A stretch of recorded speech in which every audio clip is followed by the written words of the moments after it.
গল্পের নাম প্রিয়তার প্রহর, সিজন ২। কলমে বৃষ্টি শেখ। আজকে শুনছেন তৃতীয় পর্ব। দুপুরের শেষ সময়, রোদটা একটু কমেছে। আরহাম ঘুমিয়েছে। রোজ দুপুরে এই সময় ঘুমায় ছেলেটা। প্রিয়তার ঘুম পেলেও সে ঘুমানোর সময় পায় না। আজকে শপে যাওয়ার জন্য তৈরি হয় প্রিয়তা। গোসল করে হালকা মিষ্টি রঙের সুতি কামিজ জড়িয়ে নিল গায়ে। ভেজা চুলগুলো ছেড়ে চওড়া একটা ওড়না নিয়ে ঢেকে রাখল নিজেকে। চোখের নিচে কাজল দিয়ে আরহামের কপালে চুমু খায়। পার্সটা হাতে নিয়ে বের হয় ঘরের বাহিরে। শপে হেঁটে যেতে প্রিয়তার প্রায় আধ ঘন্টারও বেশি সময় লাগে। প্রথম আরও বেশি সময় লাগত। ঘন্টা দেড়েক সময় চলে যেত। এখন হাঁটার অভ্যেসটা ভালো মতো হয়েছে, তাই ৪৫ মিনিটের মাথায় পৌঁছে যায় শপে। মাসের শেষের দিকে যখন টাকা হাতে কম থাকে, তখনই কেবল হেঁটে বাসায় ফিরে আসে প্রিয়তা। বাকি দিনগুলোয় বাসে যাতায়াত করে। স্টেশনের আশপাশে মানুষজন ভরতি। আজকে বাস কম আসছে। মানুষজন দাঁড়িয়ে আছে বাসের অপেক্ষায়। প্রাপ্তবয়স্ক ছেলেমেয়েদের হাতে ফোন। সময় কাটানোর জন্য ফোনটাকে ব্যবহার করছে তারা। বাস এলেই তারা ফোনটা রেখে তড়িঘড়ি করে বাসে উঠতে চাইবে।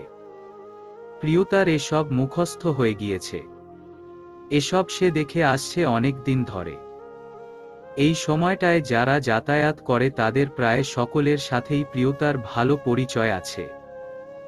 মাঝে মাঝেই কথা হয়। ভাবনা চিন্তার মাঝেই প্রিয়তার অতি নিকটে এসে থামে সাদা কালো বাইক। রোদের ক্ষীণ আলোয় চিকচিক করছে বাইকটা। প্রিয়তা বিচলিত হয় প্রথমে। ভয় পেয়ে যায় আচমকা এমন আগমনে। হেলমেট খুলে প্রহরকে দেখে স্বস্তি মেলে প্রিয়তার। শ্বাস ফেলে। প্রহর হাসে প্রিয়তার এহেন অভিব্যক্তি দেখে। বলে, আপনি ভয়ও পান? বাহ, ইটস মিরাকেল। প্রিয়তা চোখ ছোট ছোট করে ফেলে। অন্য সময় হলে লোকটাকে তাড়িয়ে দিত প্রিয়তা, হেলাফেলা করত। কিন্তু গতকাল থেকে লোকটা তার মনের মাঝে এমন ভাবে গেঁথে নিয়েছে নিজেকে যে প্রিয়তা মুখ ফিরিয়ে থাকতে পারেনি। দমে গিয়েছে সে। লোকটার প্রেমে পড়েছে। প্রহরের এহেন বাক্যে রাগ দেখানোর মিছে অভিনয় করল প্রিয়তা। অন্যদিকে মুখ ফিরিয়ে বলল, তো ভয় পাব না। ভূতের মতো শব্দ করে ধুরুম করে সামনে এসে পড়লে যে কেউই ভয় পাবে। আমি কি রোবট যে ভয় পাব না? প্রহর পুনরায় হাসে। হয়েছে কি ছেলেটার? আজ একটু বেশি হাসছে না? একটু বেশি প্রফুল্ল লাগছে না ছেলেটাকে? প্রিয়তার এমন মিছে অভিনয় দক্ষতার কাছে ধরে ফেলে প্রহর। বলে, আপনি রোবট নন, পাথর। আর এই পাথরে ফুল ফুটিয়েছে প্রহর। প্রিয়তা মুচকি হাসে। আলতো করে কিল বসায় প্রহরের বাহুতে। প্রহর বলে ওঠে, চলুন তবে। অন্য দিন হলে প্রিয়তা যেত না, কিন্তু আজকের দিনটাই বোধ হয় অন্যরকম। কোনরূপ ভনিতা না করে প্রিয়তা উঠে বসে বাইকে। ওড়নার অংশ কোলে রাখে, দূরত্ব বজায় রেখে বসে। হেলমেট মাথায় বেঁধে নেয়। প্রহরের কাঁধে হাত রাখে আলতো ভাবে। বাইকের গ্লাসে প্রিয়তাকে দেখে নিয়ে বাইক স্টার্ট দেয় প্রহর। দ্রুত গতিতে বাইক চালায়। পাকা রাস্তায় সর্বোচ্চ গতিতে সাই সাই করে চলে দুজন মানবী। প্রিয়তা চোখ ছোট ছোট করে ফেলে। কাঁধে রাখা আলতো হাতের স্পর্শ গাঢ় হয় তার। কাঁধে চাপ প্রয়োগ করে প্রিয়তা। বলে ওঠে, আরে ধীরে ধীরে চালান, পড়ে যাব। আল্লাহ। প্রহর হাসে শব্দ করে। বাইকের গতি কমায় না। উচ্চস্বরে বলে ওঠে, আমাকে জড়িয়ে ধরে বসুন প্রিয়তা, নইলে সত্যি সত্যি আপনাকে ফেলে দিব। আপনি আমাকে ফেলে দিতে পারবেন? সন্দিহান চোখে তাকায় প্রিয়তা। কেন পারব না? কষ্ট দিব, ব্যথা দিব। আবার নিজেই যত্নআত্তি করে সুস্থ করে তুলব। মাঝে মাঝে একটু আদর। আহ প্রহর, বাজে কথা বলবেন না, স্পিড কমান, ভয় লাগছে আমার, আমাকে জড়িয়ে ধরুন। কথা দিচ্ছি বাইকের গতি কমিয়ে ফেলব। প্রিয়তা শোনে, ধীরে ধীরে কাঁধে থাকা হাতটা নামিয়ে ফেলে। প্রহরের পিঠ জড়িয়ে ধরে এক হাতে। লজ্জায় আর্স্ট হয় প্রিয়তা, মুখ চিবুকে গিয়ে ঠেকে। মূর্ছা যায় প্রিয়তা, শরীর কেঁপে ওঠে, হৃৎপিণ্ডে অযাচিত আওয়াজ ঝংকার তোলে। হাসে প্রহর, প্রিয়তার কোমল রক্তিম মুখের আদলে মোহিত হয়। এক হাত দিয়ে প্রিয়তার অপর হাতে হাত রাখে। প্রিয়তা মিয়ে যায়, লজ্জা কাটাতে বলে, আপনি কি করে জানলেন আমি এসময় বের হব? আপনার অন্তঃস্থলের ধকধক আওয়াজও আমি শুনতে পাই প্রিয়তা। আপনার মুভমেন্ট জানব না? প্রিয়তা চুপ থাকে। লোকটা যে এতটা অসভ্য তা তো জানত না প্রিয়তা। আগে তো কখনো লোকটাকে এমন মনে হয়নি। দায়িত্ববান, ব্যক্তিত্ববান, সুদর্শন পুলিশ হিসেবেই প্রিয়তা লোকটাকে চিনত। এখন লোকটা অভদ্র হয়েছে, উন্মাদ প্রেমিক হয়ে গিয়েছে। আচ্ছা, প্রথম প্রেম বুঝি এমন হয়? এমন লজ্জা লাগে? প্রথম প্রেমের অনুভূতিতে এত ঝাঁজ কেন? এত আনন্দ কেন হয়? জানে না প্রিয়তা। ভালো লাগায় ছেয়ে যায় হৃদয়। আশপাশে তাকিয়ে ভ্রু কুঁচকে ফেলে প্রিয়তা। এটা তো শপে যাওয়ার রাস্তা নয়। প্রহর তাকে কোথায় নিয়ে যাচ্ছে? প্রিয়তা উত্তেজিত কণ্ঠে বলে ওঠে, এই, আপনি আমাকে কোথায় নিয়ে যাচ্ছেন? উল্টো দিকে যাচ্ছেন কেন? আমাদের প্রেমটাকে মাখো মাখো করতে যাচ্ছি। আশ্চর্য! শপে আর যেতে হবে না আপনাকে। টিউশন করবেন শুধু। আমার বউকে আমি এত মানুষের সাথে হেসে হেসে কথা বলতে দিব না। আমার হিংসে হয়। আমি চাকরিটা করব না। টিউশন দিয়ে চলবে আমার। টিউশনিতে কয় টাকা পাই? বাইক থামায় প্রহর। নেমে যায়। হেলমেট খুলে প্রিয়তাও নেমে দাঁড়ায়। আশপাশে মানুষ তেমন নেই। রাস্তায় সারি সারি দোকান, খোলামেলা পরিবেশ। সাই সাই করে চলছে ভিন্ন ভিন্ন যানবাহন। চুল উড়ছে প্রিয়তার। প্রহর প্রিয়তাকে নামিয়ে দোকান থেকে দুটো লাচ্ছি কিনে আনে। প্রিয়তার হাতে একটি দিয়ে অপরটি নিজের কাছে রাখে। বোতলের ছিপি খুলে চুমুক দিয়ে প্রহর বলে ওঠে, আপনি নিজের যোগ্যতায় উপার্জন করেন, এতে আমার বিধিনিষেধ নেই।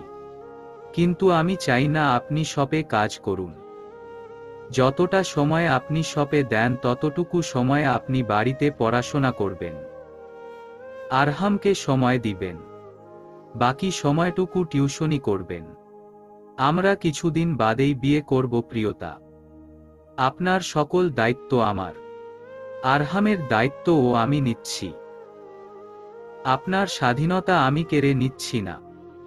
আপনি চাকরি করবেন, নিজের পায়ে দাঁড়াবেন, প্রতিষ্ঠিত হবেন। কিন্তু তার আগে পড়াশোনা শেষ করতে হবে। মন দিতে হবে পড়াশোনায়। এরপর না হয় অন্য চাকরিতে জয়েন করবেন। আগে বড় হন প্রিয়তা। এরপর চাকরির কথা ভাবুন। প্রিয়তার আগে ঠোঁট ফুলায়, কিছু একটা ভাবে। পরবর্তীতে আর কথা বাড়ায় না। প্রহর নিজেও তো প্রিয়তার জন্য অনেক কিছু স্যাক্রিফাইস করেছে। প্রিয়তা পারবে না লোকটার কথা রাখতে। নিজেকে শপে দিতে পারবে না প্রহরের নিকট। হেলমেট পরে আবার ও বাইকে ওঠে প্রিয়তা। হাসি হাসি মুখে বলে ওঠে, চলুন, বসের সাথে কথা বলে আসি। প্রহর আপত্তি জানায়। প্রিয়তার বসে থাকা বাইকের অংশের দুপাশে হাত রেখে ঝুঁকে দাঁড়ায়। ঠোঁট গোল করে ফু দেয় প্রিয়তার ললাটে। ললাটে পড়ে থাকা এলোমেলো চুলগুলো উড়িয়ে দেয়। দুষ্টু হেসে বলে, জি না ম্যাম, আমরা এখন ঘুরতে যাব, পুরো এলাকা ঘুরব, আর আপনি আমাকে জড়িয়ে রাখবেন। যতবার কোমর থেকে হাত সরবে ততবার চুমু খাব। অনেক জ্বালিয়েছেন, আর সে সুযোগ দিব না। প্রিয়তা নুইয়ে পড়ে লজ্জায় নত হয় আবার। শিরা উপশিরায় শীতল স্রোত বয়ে যায়, নাকের ডগা রক্তিম হয়ে ওঠে। বিড়বিড় করে বলে, অসভ্য পুলিশম্যান। সন্ধ্যা ঘনিয়ে এসেছে, অন্ধকার হচ্ছে চারপাশ। সূর্য ডুবে গেছে খানিকক্ষণ আগে। শীতল বাতাসে দুলে উঠছে সর্বাঙ্গ। শিরা উপশিরায় নতুনত্বের ছোঁয়া গাঢ় হচ্ছে। এ বাড়িতে এসে তানিয়ার মোটেই অস্বস্তি হচ্ছে না। মনে হচ্ছে এ যেন তার নিজেরই বাড়ি। গত 4 মাসে এই বাড়িটাই অনেকবার এসেছে তানিয়া। প্রত্যেকবার ইহানের কলিগ হিসেবে এলেও এইবার ইহানের স্ত্রী রূপে এ বাড়িতে এসেছে তানিয়া। এই অনুভূতিটা ভিন্ন, কেমন নতুন। তানিয়ার এখন কষ্ট হচ্ছে না। মনে হচ্ছে এই তো তাদের বাসা। অটো ধরলে আধ ঘন্টা লাগবে যেতে। তানিয়ার খানিক লজ্জাও লাগছে। নতুন বউ হিসেবে তার এ বাড়িতে কেমন ভাবে চলা উচিত, কেমন আচরণ করা উচিত। তানিয়া বসে আছে ইলমা বেগমের পাশে। ইলমা বেগম মুখে শাড়ির আঁচল চেপে কেঁদে যাচ্ছেন। তানিয়া চেষ্টা করেছে কান্না থামানোর, কিন্তু ইলমা বেগম থামছেন না। কান্নাকাটি করে চোখ মুখ ফুলিয়ে ফেলেছেন। তানিয়ার অদ্ভুত লাগছে। আজ তো তার কান্নাকাটি করার কথা, কিন্তু করছেন ইলমা বেগম। ইলমা বেগম কান্না করছেন তার স্বামীর জন্য। চোখ মুছে তিনি তানিয়ার উদ্দেশ্যে বললেন, আজ ও থাকলে কতই না খুশি হতো।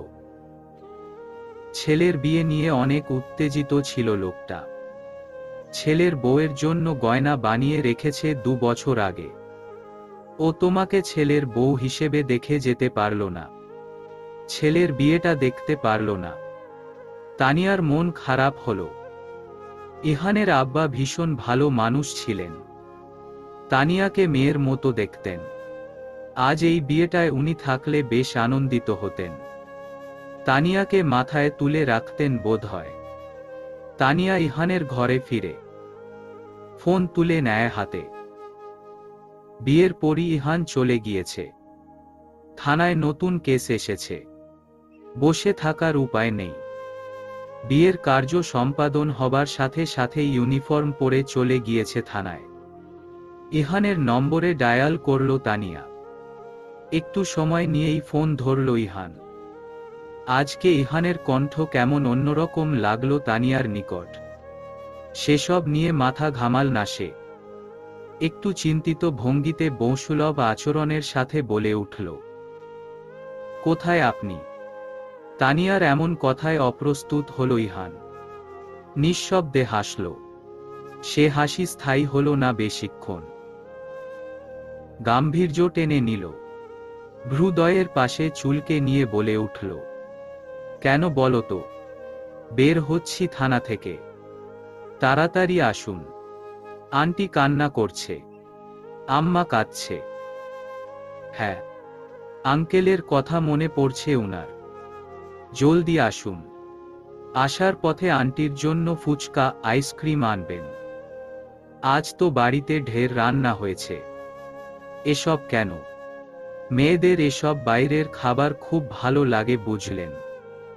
ফুচকা, চটপটি, আইসক্রিম এসব তো আমাদের প্রিয় খাবার। আপনি আনবেন মনে করে। আসছি। সাবধানে। ফোন রাখে তানিয়া। শরীরে থাকা অলংকার খুলে ফেলল। বেগুনি রঙের ঝকমকে শাড়ি বদলে সুতির শাড়ি গায়ে জড়িয়ে পুনরায় ইলমা বেগমের পাশে বসে রইল। আধ ঘন্টার মাথায় ইহান ফিরল বাড়ি। হাতে কয়েকটা পলিথিন। ডাইনিং টেবিলে পলিথিনগুলো রেখে ইলমা বেগমের ঘরে ঢুকল ইহান।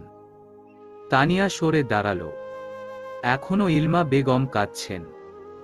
ইহান আম্মার পিঠে মাথা ঠেকায়। ক্লান্ত কণ্ঠে বলে, কাঁদছো কেন আম্মা? মাথা ব্যথা করবে তো। ইলমা বেগম ঢলে পড়েন ছেলের বলিষ্ঠ বুকের মাঝে। শব্দ করে কাঁদেন। ছেলের মুখে চুমু দেন। বলেন, তোরা আব্বা আজকে তোদের একসাথে দেখলে খুব খুশি হতো তাই না রে? তোর বিয়ে দেখার কত স্বাদ ছিল ওর। ও কি দেখতে পাচ্ছে আমাদের? বল না। দেখতে পাচ্ছে। খুশি হয়েছে তো। ও তোকে বিয়ে দেয়ার কত চেষ্টা করছিল। দেখ আজও নেই। আমাকে একা করে দিয়ে চলে গেছে। ছেলের বিয়েটা দেখে যেতে পারল না। ইহানের চোখ অশ্রুসজল হয়। চিকচিক করে ওঠে চোখের কার্নিশ।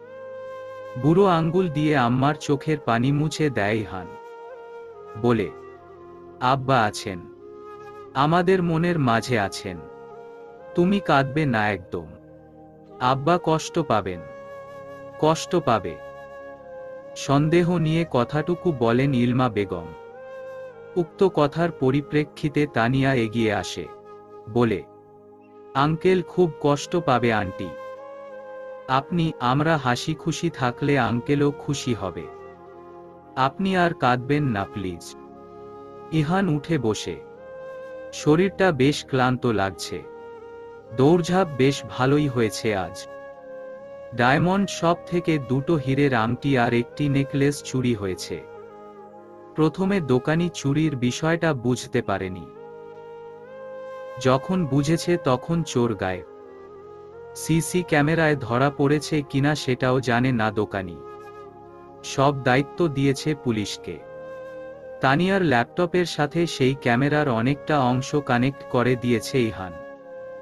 সিসিটিভি ক্যামেরার সব ফুটেজ তানিয়ার ল্যাপটপে রয়েছে। তানিয়াকে খাবারগুলোর কথা বলে ঘরে গেল ইহান। তানিয়া খাবারগুলো প্লেটে ঢেলে শাশুড়ির সম্মুখে দিল। তানিয়াকে তার সামনে দাঁড়িয়ে থাকতে দেখে ইলমা বেগম বললেন, তুমি এখন ঘরে যাও। তানিয়া নারাজ। একজনকে খেতে গিয়ে এভাবে চলে যাওয়া যায়? তানিয়ার জন্যেও খাবার এনেছে ইহান। এখন সে খাবে না। ফ্রিজে রেখে দিয়েছে কিছু অংশ। বাকিটা ইলমা বেগমকে দিয়েছেন। উনার খাওয়া শেষ না হওয়া অবধি কাছ থেকে চলে যাওয়াটা বেমানান। হাসি মুখে তানিয়া বলে উঠল, আপনি খান আন্টি। আমি এখানেই থাকি। সমস্যা নেই তো। আমার ছেলের কাছে যাও। দেখো গিয়ে কি কি লাগে। এখন তো তোমাকেই এসব দেখতে হবে।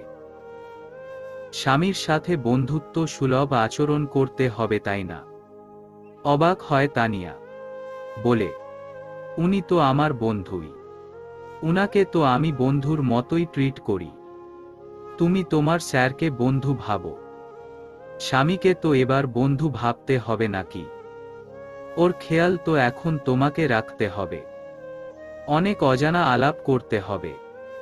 তানিয়া মেনে নেয়। ধীর গতিতে ইহানের রুমে পা ফেলে। ইহান সবে গোসল করেছে। উন্মুক্ত রোমশপূর্ণ বুক।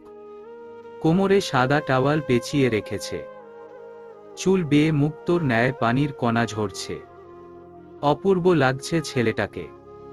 ইহান ওয়ার্ড্রবের তাকে শার্ট খুঁজছে। ইহানকে এমন অবস্থায় দেখে বিব্রত হয় তানিয়া। উচ্চস্বরে পেছনে থেকে শব্দ করে বলে ওঠে, আল্লাহ! চোখ বন্ধ করে পেছনে ঘুরে যায় তানিয়া। লজ্জায় আর্স্ট হয়। উদাম গায়ে ইহানকে এর আগেও সে দেখেছে। কিন্তু উন্মুক্ত শরীর আর টাওয়াল পেঁচানো অবস্থায় এই প্রথম লোকটাকে দেখে লজ্জায় মরিমরি অবস্থা তানিয়ার। ইহান তানিয়ার এমন উচ্চস্বর শুনে পিছনে ফিরে। বুঝতে পারে তানিয়ার এমন অভিব্যক্তি দেওয়ার কারণ। ভ্রু কুঁচকে ফেলে ইহান। বিরক্ত হয় খানিক। বলে, কি চিৎকার করছো কেন? আপনি জামাকাপড় পরুন। ছি! চোখ ছোট ছোট করে ফেলে ইহান। বিরক্ত হয়ে বলে, এমনভাবে বলছো যেন আমি কিছুই পরে নেই। হ্যাঁ, কিছুই তো নেই শরীরে, টাওয়াল ছাড়া। অকপটে বলে তানিয়া। ইহান কথা বাড়ায় না। এখন তর্ক করতে ভালো লাগছে না তার। ইহান শার্ট আর প্যান্ট পরে নেয় ওয়াশরুমে গিয়ে। ফিরে আসে চুল মুছতে মুছতে। তানিয়া তখনও সেখানে দাঁড়িয়ে। ইহানকে দেখে বলে, আজকের দিনটা থানায় না গেলে মহাভারত অশুদ্ধ হতো নাকি? আন্টি মন খারাপ করেছিল দুপুরে। অবশ্যই মহাভারত অশুদ্ধ হতো। তোমার মতো তো কুড়ে নই আমি।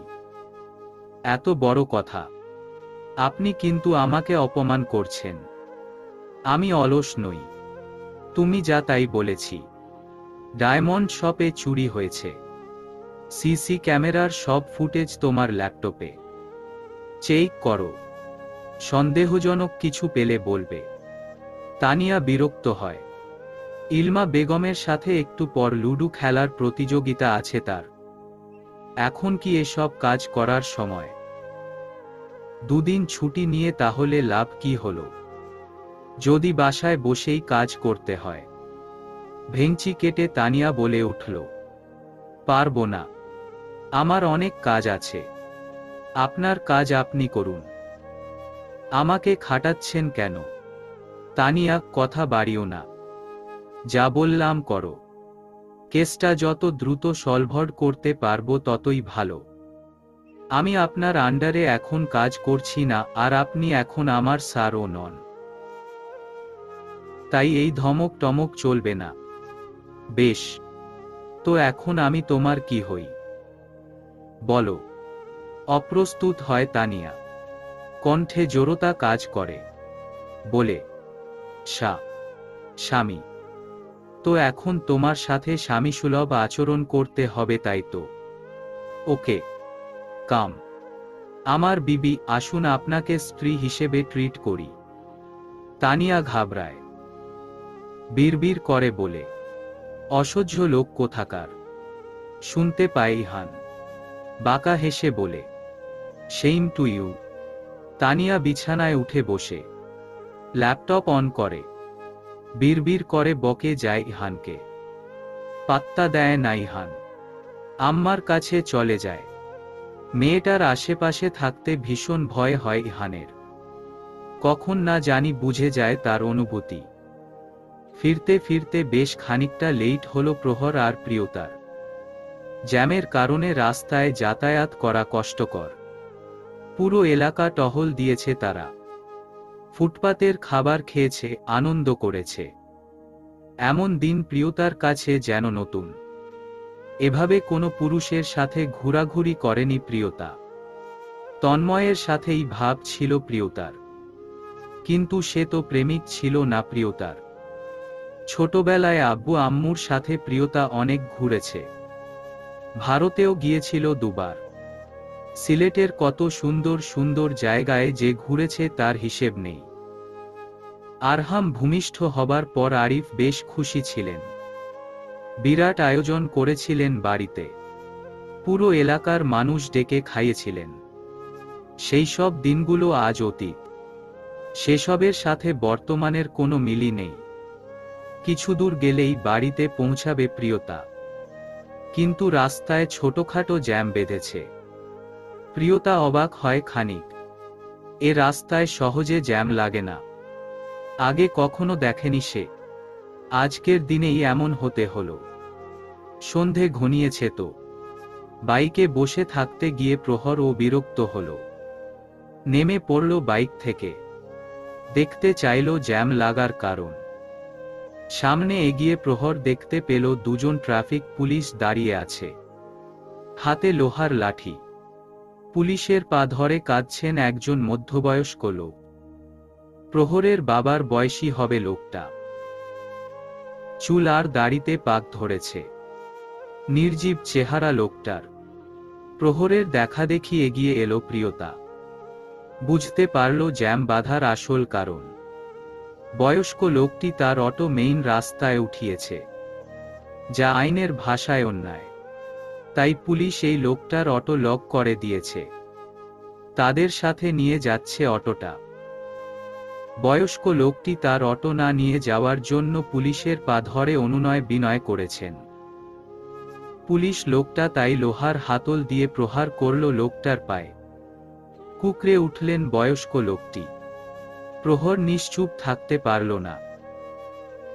সে ট্রাফিক পুলিশ নয়, তবে রাস্তায় কখনো কোনো সমস্যা হলে প্রহর দায়িত্বের সাথে সে সমস্যার সমাধান করে এসেছে।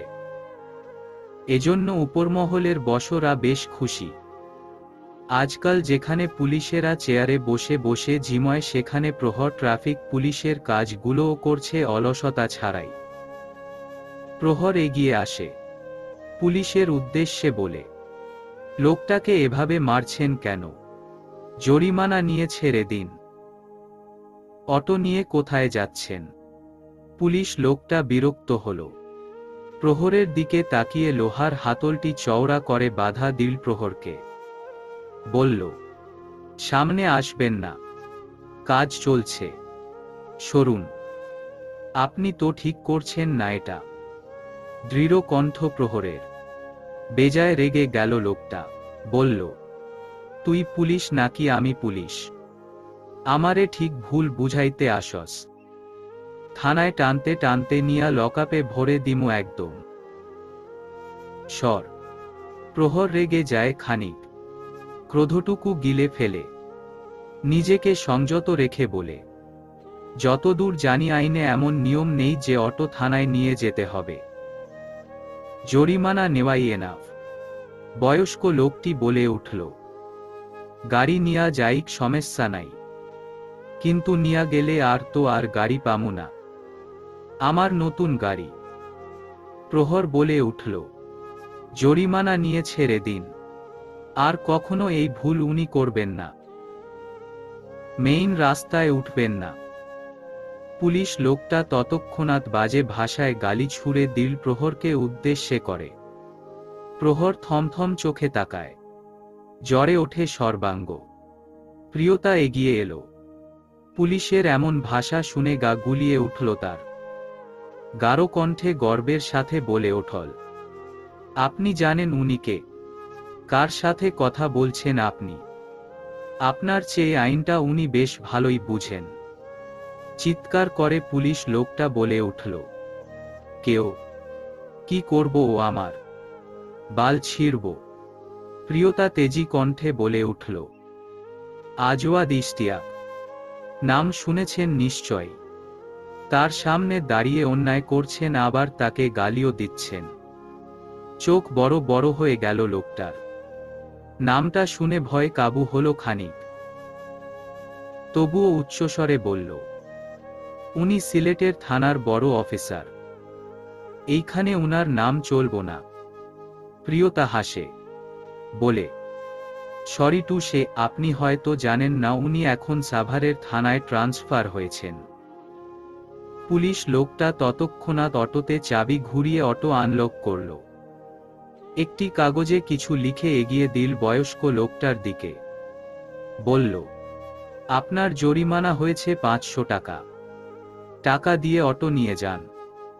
বয়স্ক লোকটা সময় ব্যয় করল না। টাকাটা দিয়ে অটো নিয়ে দ্রুত চলে গেলেন। পিছু ফিরে তাকালেন না একদম। পুলিশ লোকটা মাথা নত করে বলল, সরি স্যার, আর হবে না। প্রহর কথা বাড়ায় না। গাড়িগুলোকে ঠিকঠাক মতো সরিয়ে রাস্তা ক্লিয়ার করে বাইকে বসে। প্রিয়তাও নত মুখে পেছনে বসে। মনে মনে হাসে প্রহর, বলে, এটা তো কেবল শুরু প্রিয়তা। আপনি নিজেই আমাকে চাকরিতে জয়েন হতে বলবেন। সমাজের অন্যায়গুলো কেবল আপনার চোখে পড়ুক। আপনি মানতে পারবেন না সেসব। আমায় ফিরতে বলবেন। আমি অপেক্ষায় রইলাম। প্রিয়তা মাথা নত করে মলিন মুখে বলে ওঠে, আইনে যখন এমনটা নেই তাহলে উনারা কেন অটো নিয়ে যাচ্ছে? অটোগুলো নিয়ে ওরা নিলামে তুলবে, মানে বিক্রি করবে, টাকা পাবে। এজন্যই এটাকে বলে বিজনেস। ভোর হয়েছে, আলো ফুটছে একটু আধটু। অন্ধকার কেটে সূর্যের রশ্মি কিরণ দিচ্ছে। পুরো ঘরটা অন্ধকার, আলোর রেশ নেই। জানালার সামনে পর্দা মেলে দেওয়া, আলো আসার উপায় নেই ঘরে। ইহান টেবিল থেকে পানি পান করল। গলা ভিজিয়ে বালিশে এক হাত দিয়ে তার উপর মাথা ঠেকিয়ে শুয়ে রইল। সিলিং ফ্যানের দিকে তাকিয়ে রইল কিছুক্ষণ। তানিয়া ঘুমিয়েছে অনেক রাত করে। নতুন ঘর, নতুন বিছানা, পাশে অনাকাঙ্ক্ষিত একজন বলিষ্ঠ দেহের পুরুষ। ঘুমোবে কি করে? মাঝরাতে চোখের পাতা এক করেছে সে। ইহান সবটাই বুঝেছে। তানিয়া চোখ বন্ধ করে শুয়েছিল অনেক রাত অবধি। ঘুমোতে পারেনি। হয়তো বা অস্বস্তি হচ্ছিল মেয়েটার। ঘাড় ঘুরিয়ে তানিয়ার দিকে তাকায় ইহান। এখন ঘুমে কাদা হয়ে আছে মেয়েটা। খোপা বেঁধেছিল ঘুমোনোর আগে। এলোমেলো হয়ে গেছে এখন চুলগুলো। নীল রঙের শাড়ির ভাঁজে মেদহীন পেট উন্মুক্ত হয়ে আছে তানিয়ার। চিকচিক করছে মুখের আশপাশ। তানিয়ার দিকে তাকিয়ে নিঃশব্দে হাসল ইহান। পুরুষত্ব জেগে উঠল বোধ হয়। পাশে অমায়িক সৌন্দর্য বহন করা এক রমণী। ইহানের নিজস্ব ব্যক্তিগত মানুষ। ছুঁয়ে দেখার লোভ জাগল মুহূর্তেই। কম্পিত শীতল ডান হাত উঁচিয়ে ধীর গতিতে হাত রাখল তানিয়ার পেটে। আচানক শিরশির করে উঠল ইহানের দেহ। বুকের পাশটা ধক করে উঠল। ঘুমের মাঝেই তানিয়া কেঁপে উঠল। একটু নড়ে আবার ও ঘুমে আচ্ছন্ন হল। ইহান হাত সরায়। গলা শুষ্ক হয়ে আসে তার। জিভ দ্বারা ঠোঁট ভেজায়। উঠে বসে বিছানায়। এলোমেলো লাগে নিজেকে। শ্বাস ফেলে ঘন ঘন। টেবিল থেকে পুনরায় পানি নিতে গিয়ে ইহান খেয়াল করে তার হাত অসাড় অবশ হয়ে আসছে। গ্লাসটা ধরতে পারল না ইহান। মেঝেতে পড়ে গেল পানি ভর্তি গ্লাসটা। ঝনঝন শব্দ বেজে উঠল ঘরটাতে। তানিয়ার ললাটে ভাঁজ প্রতীয়মান হল। চোখ কচলে শাড়ি ঠিক করে উঠে বসল তৎক্ষণাৎ। ইহানকে এভাবে বসে থাকতে দেখে ঘুমু ঘুমু কণ্ঠে জিজ্ঞেস করল, কিসের শব্দ হল? ইহানের ভয় হয়। তানিয়া কি দেখে ফেলেছে ইহানের অভিব্যক্তি। বুঝতে পেরে গেছে অনাকাঙ্ক্ষিত স্পর্শটি ইহানের ছিল। ইহান বোকা হাসে। দুপাশে মাথা নাড়িয়ে বাচ্চাদের মতো বলে ওঠে, কিচ্ছু হয়নি, গ্লাসটা পড়ে গেছে। তানিয়ার সন্দেহ কমে না। গাঢ় দৃষ্টি মেলে তাকায় ইহানের পানে। লোকটাকে কেমন অস্থির লাগছে। এসির শীতলতা থাকা সত্ত্বেও ইহান তিরতির করে ঘামছে। তানিয়ার ভালো লাগলো না বিষয়টা। সাবধানে হাত রাখল ইহানের ঘাড়ে।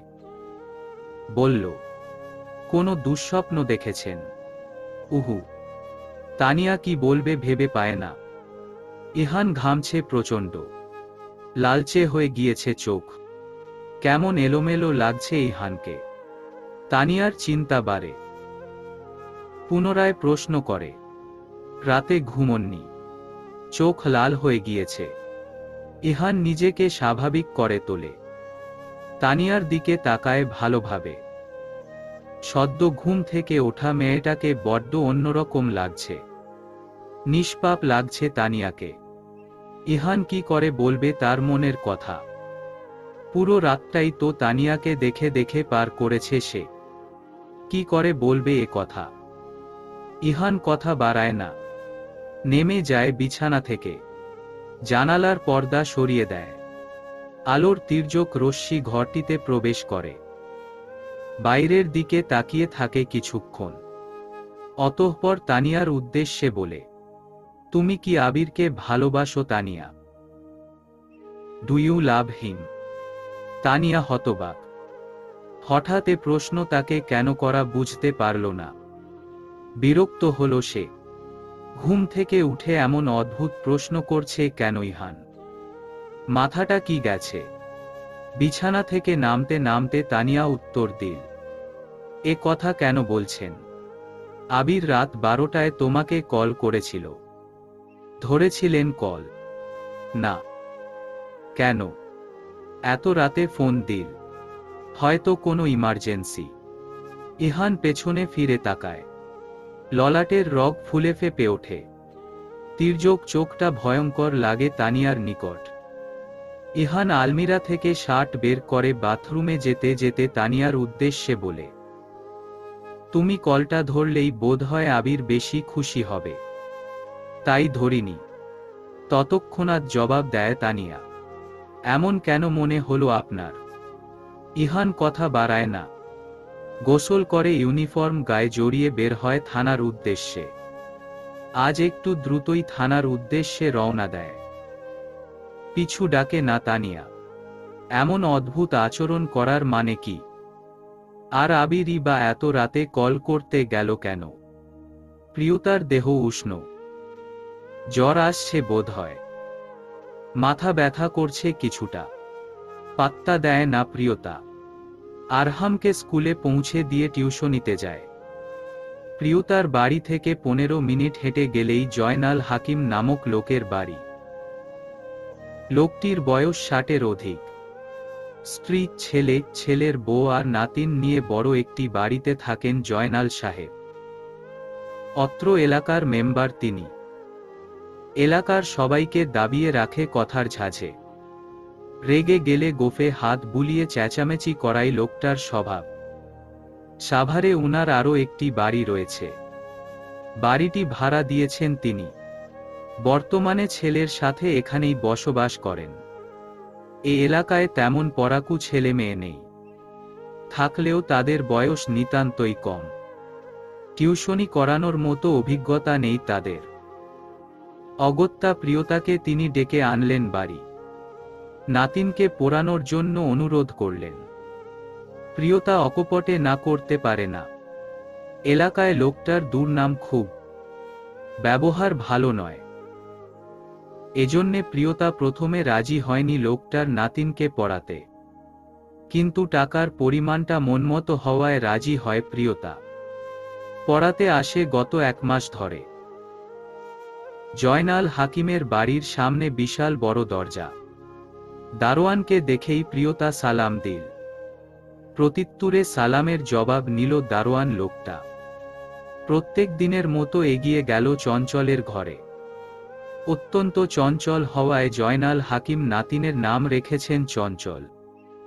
ছেলেটা যে কতটা চঞ্চল আর দুষ্টু তা এতদিনে বেশ ভালোই বুঝেছে প্রিয়তা। ঘরে ঢুকে টেবিলে বসল প্রিয়তা। ছুটে এলো চঞ্চল। পরনে তার হলদে গেঞ্জি। হাতে থাকা ঘড়িটিতে লাল নীল আলো জ্বলছে। প্রিয়তাকে পোড়ানোর জন্য আসতে দেখে বিরক্ত হয় ছেলেটা।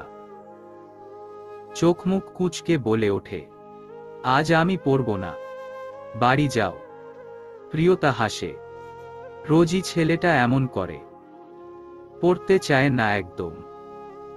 মাঝে মাঝে প্রিয়তাকে যাতা বলে বের করতে চায়। এখনও স্কুলে ভর্তি হয়নি চঞ্চল। ভর্তি করানোর পূর্বে সাধারণ জ্ঞানগুলো আয়ত্তে রাখার জন্যই চঞ্চলকে প্রাইভেট পড়ানো হচ্ছে। কতই বা বয়স হবে ছেলেটার? 5 কি 6। প্রিয়তার এমন হাসি দেখে রেগে যায় চঞ্চল।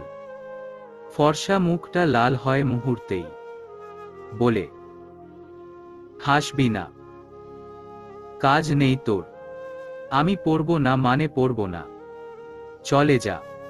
প্রিয়তা রাগে না। আদর করে কাছে টেনে নেয় ছেলেটাকে। বলে, না পড়লে সবাই তোমাকে পচা ছেলে বলবে। পড়ালেখা না করলে বড় হবে কি করে? বিরক্তি নিয়েই চঞ্চল বসে পড়ল প্রিয়তার সামনের চেয়ারটিতে। না পড়লে তার আম্মু ভীষণ বকে। সেজন্য বাধ্য হয়েই রোজ প্রিয়তার সামনে বসে থাকে চঞ্চল। আজও বসে রইল। প্রিয়তা গতকাল স্বরবর্ণ পড়িয়েছে। খাতার প্রথম রেখায় বড় বড় করে স্বর্ণবর্ণের কয়েকটা বর্ণ লিখে দিয়েছে। নিচে নিচে সেগুলো লিখে যাওয়াই চঞ্চলের বাড়ির কাজ। প্রিয়তা জিজ্ঞেস করল, বাড়ির কাজ করেছ? লিখতে দিয়েছিলাম যে। না বোধক মাথা নাড়ে ছেলেটা। পাশে পড়ে থাকা স্মার্টফোন হাতে তুলে নেয়। টকিং টম গেমস বের করে খেলতে শুরু করে। প্রিয়তার রাগ হয়। 1 মাস ধরে পড়াচ্ছে এই ছেলেটাকে। এখনো অবধি ব্যঞ্জনবর্ণ, স্বরবর্ণ শেখাতে পারেনি। এভাবে রোজ পোড়ায় হেলাফেলা করলে চলবে? প্রিয়তাকে কি এমনি এমনি টাকা দিবে এ বাড়ির লোক? প্রিয়তা কি এমনি এমনি টাকাগুলো নিবে? প্রিয়তা রাগ দেখালো, গম্ভীর করল চোখ মুখ, কলম হাতে তুলে নিয়ে বলল, হাত বাড়াও। ড্যাবড্যাব করে তাকালো চঞ্চল। বুঝতে পারল মিস তাকে মারবে। ভয় পেল না চঞ্চল। হাত বাড়াল ধীর গতিতে। প্রিয়তা কলম দিয়ে চঞ্চলের হাতের তালুতে প্রহার করল। ব্যথা পাওয়ার মতো অতটা জোর দেয়নি যদিও, তবুও কেঁদে দিল চঞ্চল। ভ্যাবাচ্যাকা খেল প্রিয়তা।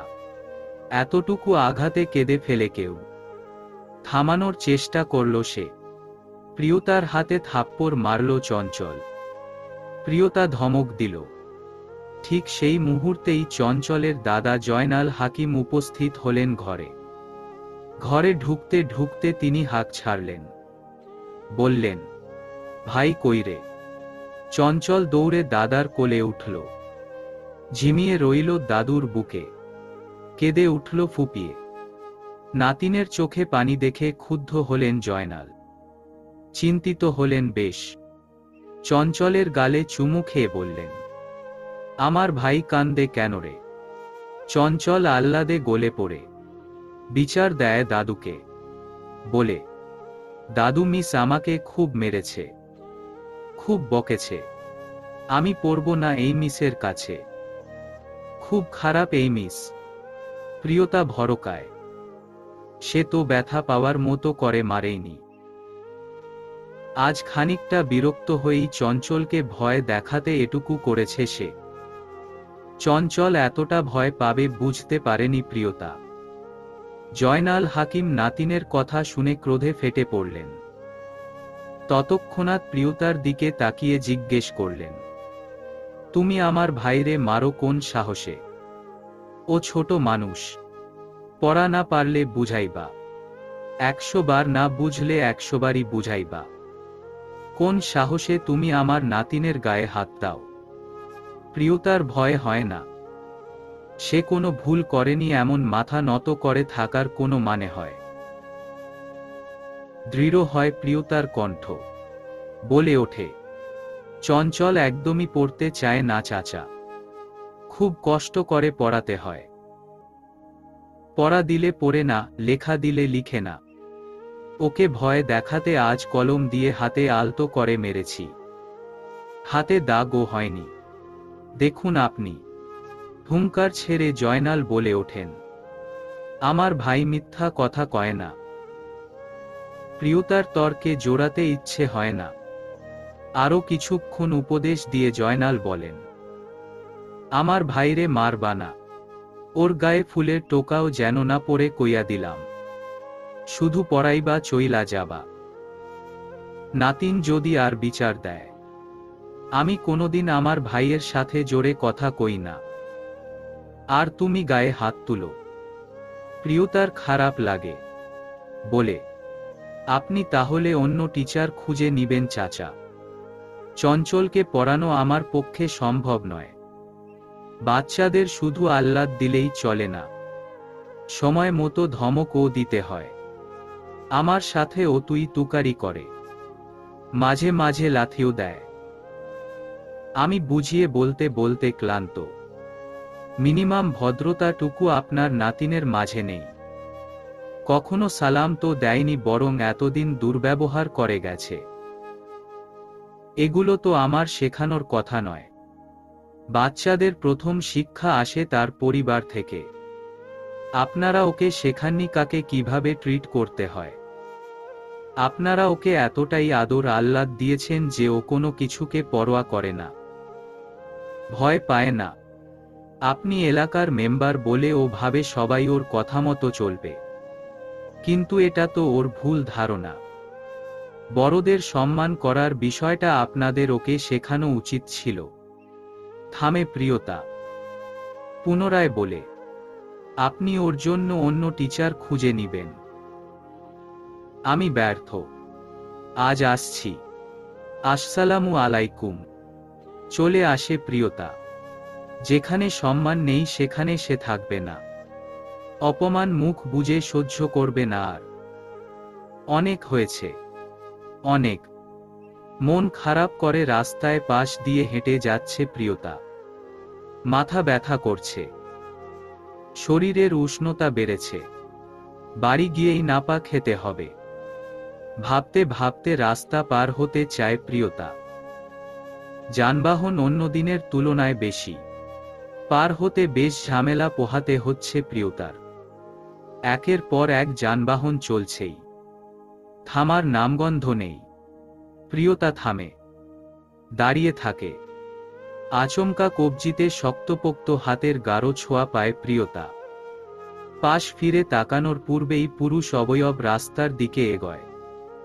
হাত দিয়ে যানবাহনগুলোকে একের পর এক থামিয়ে ওপার থেকে এপারে টেনে আনে প্রিয়তাকে। থমকায় প্রিয়তা, হতবিহ্বল হয়ে তাকায়। প্রহরকে দেখে স্বস্তি মেলে। লোকটা হুটহাট এমন সব কাজ করে যে প্রিয়তা ভয়ে গুটিয়ে যায়। প্রহর অভ্যেসবশত মুচকি হাসে, কাছে টানে মেয়েটাকে, বলে, এত কি ভাবছেন প্রিয়তা? আমি আসছি, দেখতে পেলেন না? প্রিয়তা আর চোখে তাকায়। মনটা সত্যিই খারাপ হয়ে গেছে তার। এত ভালো একটা টিউশনি চলে গিয়েছে ভাবতেই বিষাদে ছেয়ে যাচ্ছে হৃদয়। ফ্যাকাশে মুখে প্রিয়তা বলে ওঠে, ভালো লাগছে না। প্রহরের ললাটে ভাঁজ দেখা দেয়। বিচলিত হয় প্রিয়তার এহেন অভিব্যক্তিতে। চিন্তিত ভঙ্গিতে প্রিয়তার ললাটে হাতের এপাশ ওপাশ ছোঁয়ায়। প্রিয়তার শরীরের উষ্ণতা বুঝতে পেরে চিন্তায় জমে যায় প্রহর। প্রিয়তার নরম গালে হাত বুলিয়ে বলে, জ্বর এসেছে আপনার? ঈষৎ। এই অবস্থায় বেরিয়েছেন কেন? প্রিয়তা কথা বলে না। প্রহরের চিন্তা বাড়ে। উত্তেজিত হয় ছেলেটা। প্রিয়তা হেঁটে চলে সামনের দিকে। পিছু হাঁটে প্রহর। রাগ হয় খানিক। পুনরায় জিজ্ঞেস করে, আপনি নিজের যত্ন নেন না কেন প্রিয়তা? আমাকে কষ্ট দেন কেন? প্রিয়তা পিছু ফেরে। মায়া হয় প্রহরের এহেন সম্মোহনী বাক্য শুনে। নির্দ্বিধায় হাত ধরে প্রহরের। ধীর পায়ে চলতে চলতে বলে, একটা টিউশনি চলে গেল, ভালো স্যালারি দিত। টিউশনি তো গেলি, সাথে অপমান। আপনা চেয়ে অপমান করেছে কেন? প্রিয়তা ফ্যাকাশে মুখে বলে সব কথা। প্রহরের রাগ হয়। কাঠ কাঠ কণ্ঠে বলে ওঠে, আপনাকে আর টিউশনি করতে হবে না। এই শরীর নিয়ে বের হবার সাহস করলেন কি করে? আল্লাহ, আমার একটা কথা যদি এই মেয়ে শোনে। স্ট্রাগল করেছি এতদিন, হুট করে সবকিছু ছেড়ে দেওয়া যায়? প্রহর বড় বড় শ্বাস ফেলে। বুঝতে পারে প্রিয়তাকে। প্রিয়তার আঙ্গুলের ভাঁজে আঙ্গুল ডুবায়। কাছের ফার্মেসিতে গিয়ে জ্বর পরিমাপ করে। ফিরে আসার পথে অটো ধরে প্রহর আর প্রিয়তা। প্রিয়তার ভালো লাগে প্রহরের সান্নিধ্য। অগোছালো অনুভূতি দলা পাকিয়ে আটকে থাকে গহ্বরে। প্রিয়তা একটু হেসে মাথা এলে দেয় প্রহরের ঘাড়ে। প্রশান্তির হাসি হাসে প্রহর। হাত বুলায় প্রিয়তার চুলে। প্রিয়তা প্রশ্ন করে, আপনি এদিকে কি করছিলেন? ইন্টারভিউ দিয়ে আসছিলাম, মাঝপথে আপনার সাথে দেখা। প্রিয়তা পর্যবেক্ষণ করে আটসাট হয়ে সান্নিধ্যে বসে থাকা লোকটাকে। প্রহরের গলায় নীল রঙের টাই, সাদা শার্টের সাথে নীল রঙের প্যান্ট পরিহিত ছেলেটা। পায়ে বুট জুতো, হাতে নীল ফিতে ওয়ালা চকচকে ঘড়ি। চুলগুলো বাতাসের ঝাপটায় এলোমেলো হয়ে এসেছে। লোকটার এমন সৌন্দর্যে মোহিত হয় প্রিয়তা। ফিক করে হেসে ওঠে। ভ্রু কুঁচকে ফেলে প্রহর। প্রিয়তা এড়িয়ে যায় হাসার কারণ। বলে, ইন্টারভিউ কেমন হয়েছে? চাকরি হয়ে গেছে, আজ থেকেই জয়েন করতে বলেছিল। চলে এসেছি, কাল যাব। হুহ, এরপর আপনাকে নিয়ে সিলেট যাব। মা আপনাকে দেখার জন্য পথ চেয়ে বসে আছে। আবির নামক লোকটার সাথে তানিয়ার সম্পর্ক সেদিনই শেষ হয়ে গিয়েছিল। আজ হঠাৎ আবিরের কল করার কারণ জানতে কল ব্যাক করল তানিয়া। তার সারাদিন কেটেছে হাসি আর মজায়। শাশুড়ির সাথে তানিয়ার ভাব আগে থেকেই বেশ ভালো ছিল। এ বাড়িতে বউ হয়ে আসার পর ইলমা বেগম তানিয়াকে মাথায় তুলে রাখেন। রান্নাবান্নায় আজ ইলমা বেগমকে সাহায্য করেছে তানিয়া। কাল থেকেই তাকে থানায় কাটাতে হবে সারাটা দিন। তাই আজকের দিনটা কোনোভাবেই ঝেড়ে ফেলতে চায়নি তানিয়া। সন্ধে নামার পরপর ঘরে ফিরে আবিরকে কল করে সে। কল কেটে দেয় আবির। নিজেই কল ব্যাক করে আবির। তানিয়া কল ধরা মাত্রই ছেলেটা বলে ওঠে, কেমন আছো তানিয়া? তানিয়া বিচলিত হয়। এই লোকটার সাথে তানিয়ার বিয়ে হবার কথা ছিল। আজ দূরত্ব মাইল ছাড়িয়েছে। এ মুহূর্তে কিভাবে কথা বলা উচিত লোকটার সাথে বুঝতে পারল না তানিয়া। বিয়ে ভাঙার কারণে প্রতিবেশীরা কম কথা রটায়নি তার নামে। নিয়াজের মুখটাও ছোট হয়ে গিয়েছিল। নিজেকে দোষী ভেবে কতদিন মুখ গুজে বসে ছিলেন ঘরে। সে কথা ভেবে তানিয়া গম্ভীর হয়। কণ্ঠ স্বাভাবিক করে বলে, বেশ ভালো আছি। আপনি? আমি ভালো নেই। তানিয়ার জিজ্ঞেস করতে ইচ্ছে হলো না ভালো না থাকার কারণ। তবুও ভদ্রতাসূচক জিজ্ঞেস করল, ভালো নেই কেন? তুমি কি করে বিয়ে করে ফেললে তানিয়া? আমি অভিমান করে দূরে সরে গিয়েছিলাম। তাই বলে তুমি আমাকে ফেরাবে না? মান ভাঙাবে না আমার? তানিয়া হাসে। বলে, আপনার আর আমার চিন্তাধারা ভিন্ন। আল্লাহ চায়নি বলেই আমরা এক হইনি। তোমার সাথে আমার কিছু কথা আছে। দেখা করবে প্লিজ? খুব জরুরি কথা। তানিয়ার অস্বস্তি হয়। বলে, এখানেই বলুন আবির। আমি আলাদা ভাবে দেখা করতে পারবো না। আকুতি মিনতি করে আবির। মন নরম হয় তানিয়ার। অধিক গুরুত্বপূর্ণ কথা বলে মনে হয়। থম মেরে দাঁড়িয়ে থাকে কিছুক্ষণ। অতঃপর বলে, আচ্ছা, আপনি লোকেশনটা জানাবেন। রাত বাজে 9টা। ভার্সিটির সব পড়াশোনা শেষ করে জামাকাপড় ভাঁজ করছে প্রিয়তা। আরহাম খেয়েছে খানিকক্ষণ আগে। পড়তে বসেছে এখন। এ বি সি ডি লিখছে খাতায়। প্রিয়তা চুল আঁচড়ে নেয়। আরহামের দিকে তাকিয়ে বলে, ঔষধ খাবে না? রাতে ব্যথা বাড়বে কিন্তু। আরহাম মাথা দুলায়। ঠোঁট ফুলিয়ে ফেলে। লিখতে লিখতে বলে ওঠে, প্রতিদিন ওষুধ খেতে ভালো লাগে না আপু। তেতো ওষুধ। প্রিয়তার চোখের কার্নিশে পানি জমে। অগোচরে মুছে ফেলে অশ্রুকণা। ভাইয়ের গায়ে হাত বুলায়। বই খাতা গুছিয়ে ব্যাগে ভরে দেয়। ঔষধের পাতা থেকে ঔষধ বের করে ভাইয়ের হাতে গুজে দেয়। পানি দিয়ে বলে, ঔষধ না খেলে মাথার যন্ত্রণাও কমবে না। এত ব্যথা সহ্য করতে পারবে না ভাই। খেয়ে নাও সোনা আমার। আরহাম বাধ্য ছেলের মতো খেয়ে ফেলে ঔষধ। আবার ও লিখতে বসে। ঘুমোতে যাবার আগ মুহূর্তে দরজায় টোকা পড়ে। এত্রাতে কে আসবে? চিন্তিত হয় প্রিয়তা। হাঁক ছাড়ে। বলে, কে? নারী কণ্ঠ ভেসে আছে দরজার ওপাশ থেকে। বলে, আমায় তুমি চিনবে না মা। আমি তোমাকে চিনি। তোমাকে দেখতে এসেছি। দরজা খোলো। প্রিয়তা ভাবে। ওড়না ভালোমতো গায়ে জড়িয়ে নেয়। পরবর্তীতে দ্বিধা নিয়ে দরজা খোলে। দরজার ওপাশে শাড়ি পরিহিত এক মধ্যবয়সী নারীকে দেখে ভ্রুদয়ের মাঝে ভাঁজ পড়ে প্রিয়তার। মহিলা হাসে। বলে, তুমিই প্রিয়তা? প্রিয়তা মাথা নাড়ায়। ওড়না ভালো মতো টেনে নেয় মাথায়। বলে, জি আমি। আপনি কে? এক ছেলের মা।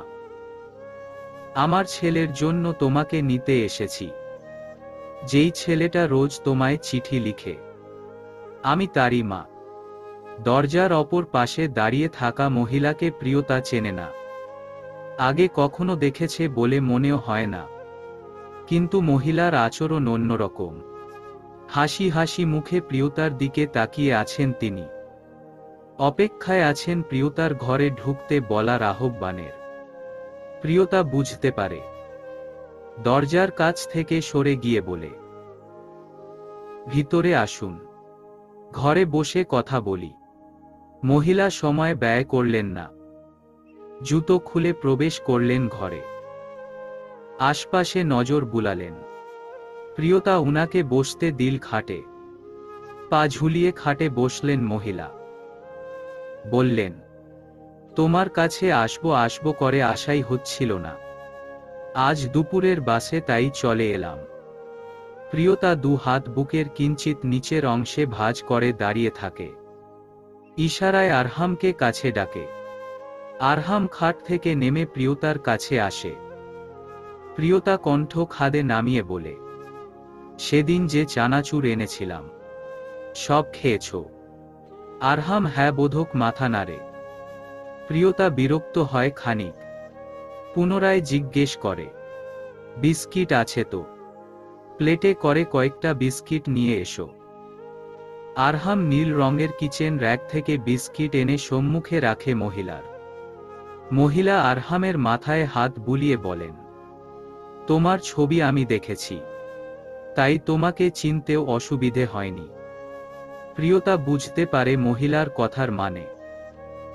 আসল কথায় আসে বলে, আপনি যেহেতু বলেছেন আমাকে যিনি চিঠি লিখেন তারই মা আপনি, সেহেতু আপনি জানেন আপনার ছেলে আমাকে চিঠি দেন।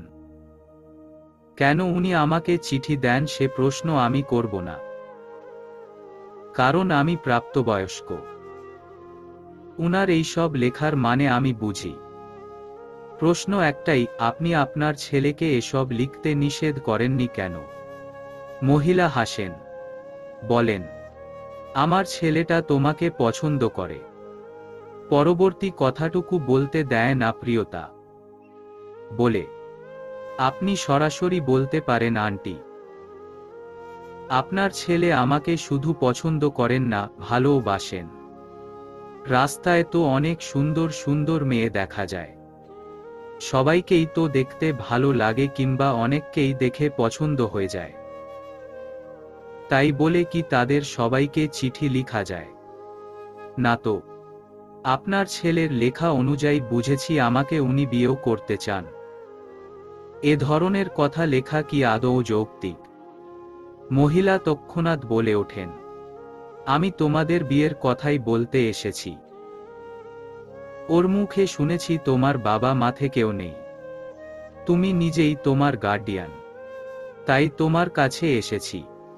তুমি আমার ছেলেকে চিনবে, রাজি হবে আশা করি।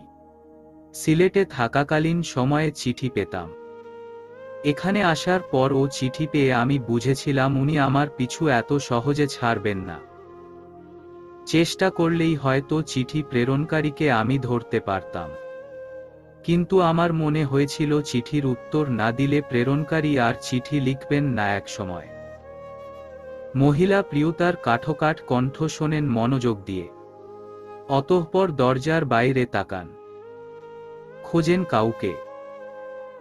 প্রিয়তার দিকে তাকিয়ে বলেন, আমার ছেলে বাইরে দাঁড়িয়ে আছে, তুমি অনুমতি দিলে ভিতরে আসবে। প্রিয়তা থমকায়। মহিলার মার্জিত দৃষ্টিভঙ্গি ভালো লাগে তার। দরজার সম্মুখে এসে হাওয়ার দিকে তাকিয়ে বলে, আসুন। সাথে সাথেই একজন সুঠাম দেহের ছেলে বিনীত ভঙ্গিতে দরজার অপর প্রান্তে এসে দাঁড়াল। ছেলেটার পরনে লাল কালো শার্ট, আগোছালো কোকড়া চুল। প্রিয়তা তীক্ষ্ণ চোখে লোকটার পানে তাকায়। কেমন চেনা চেনা লাগে ছেলেটাকে।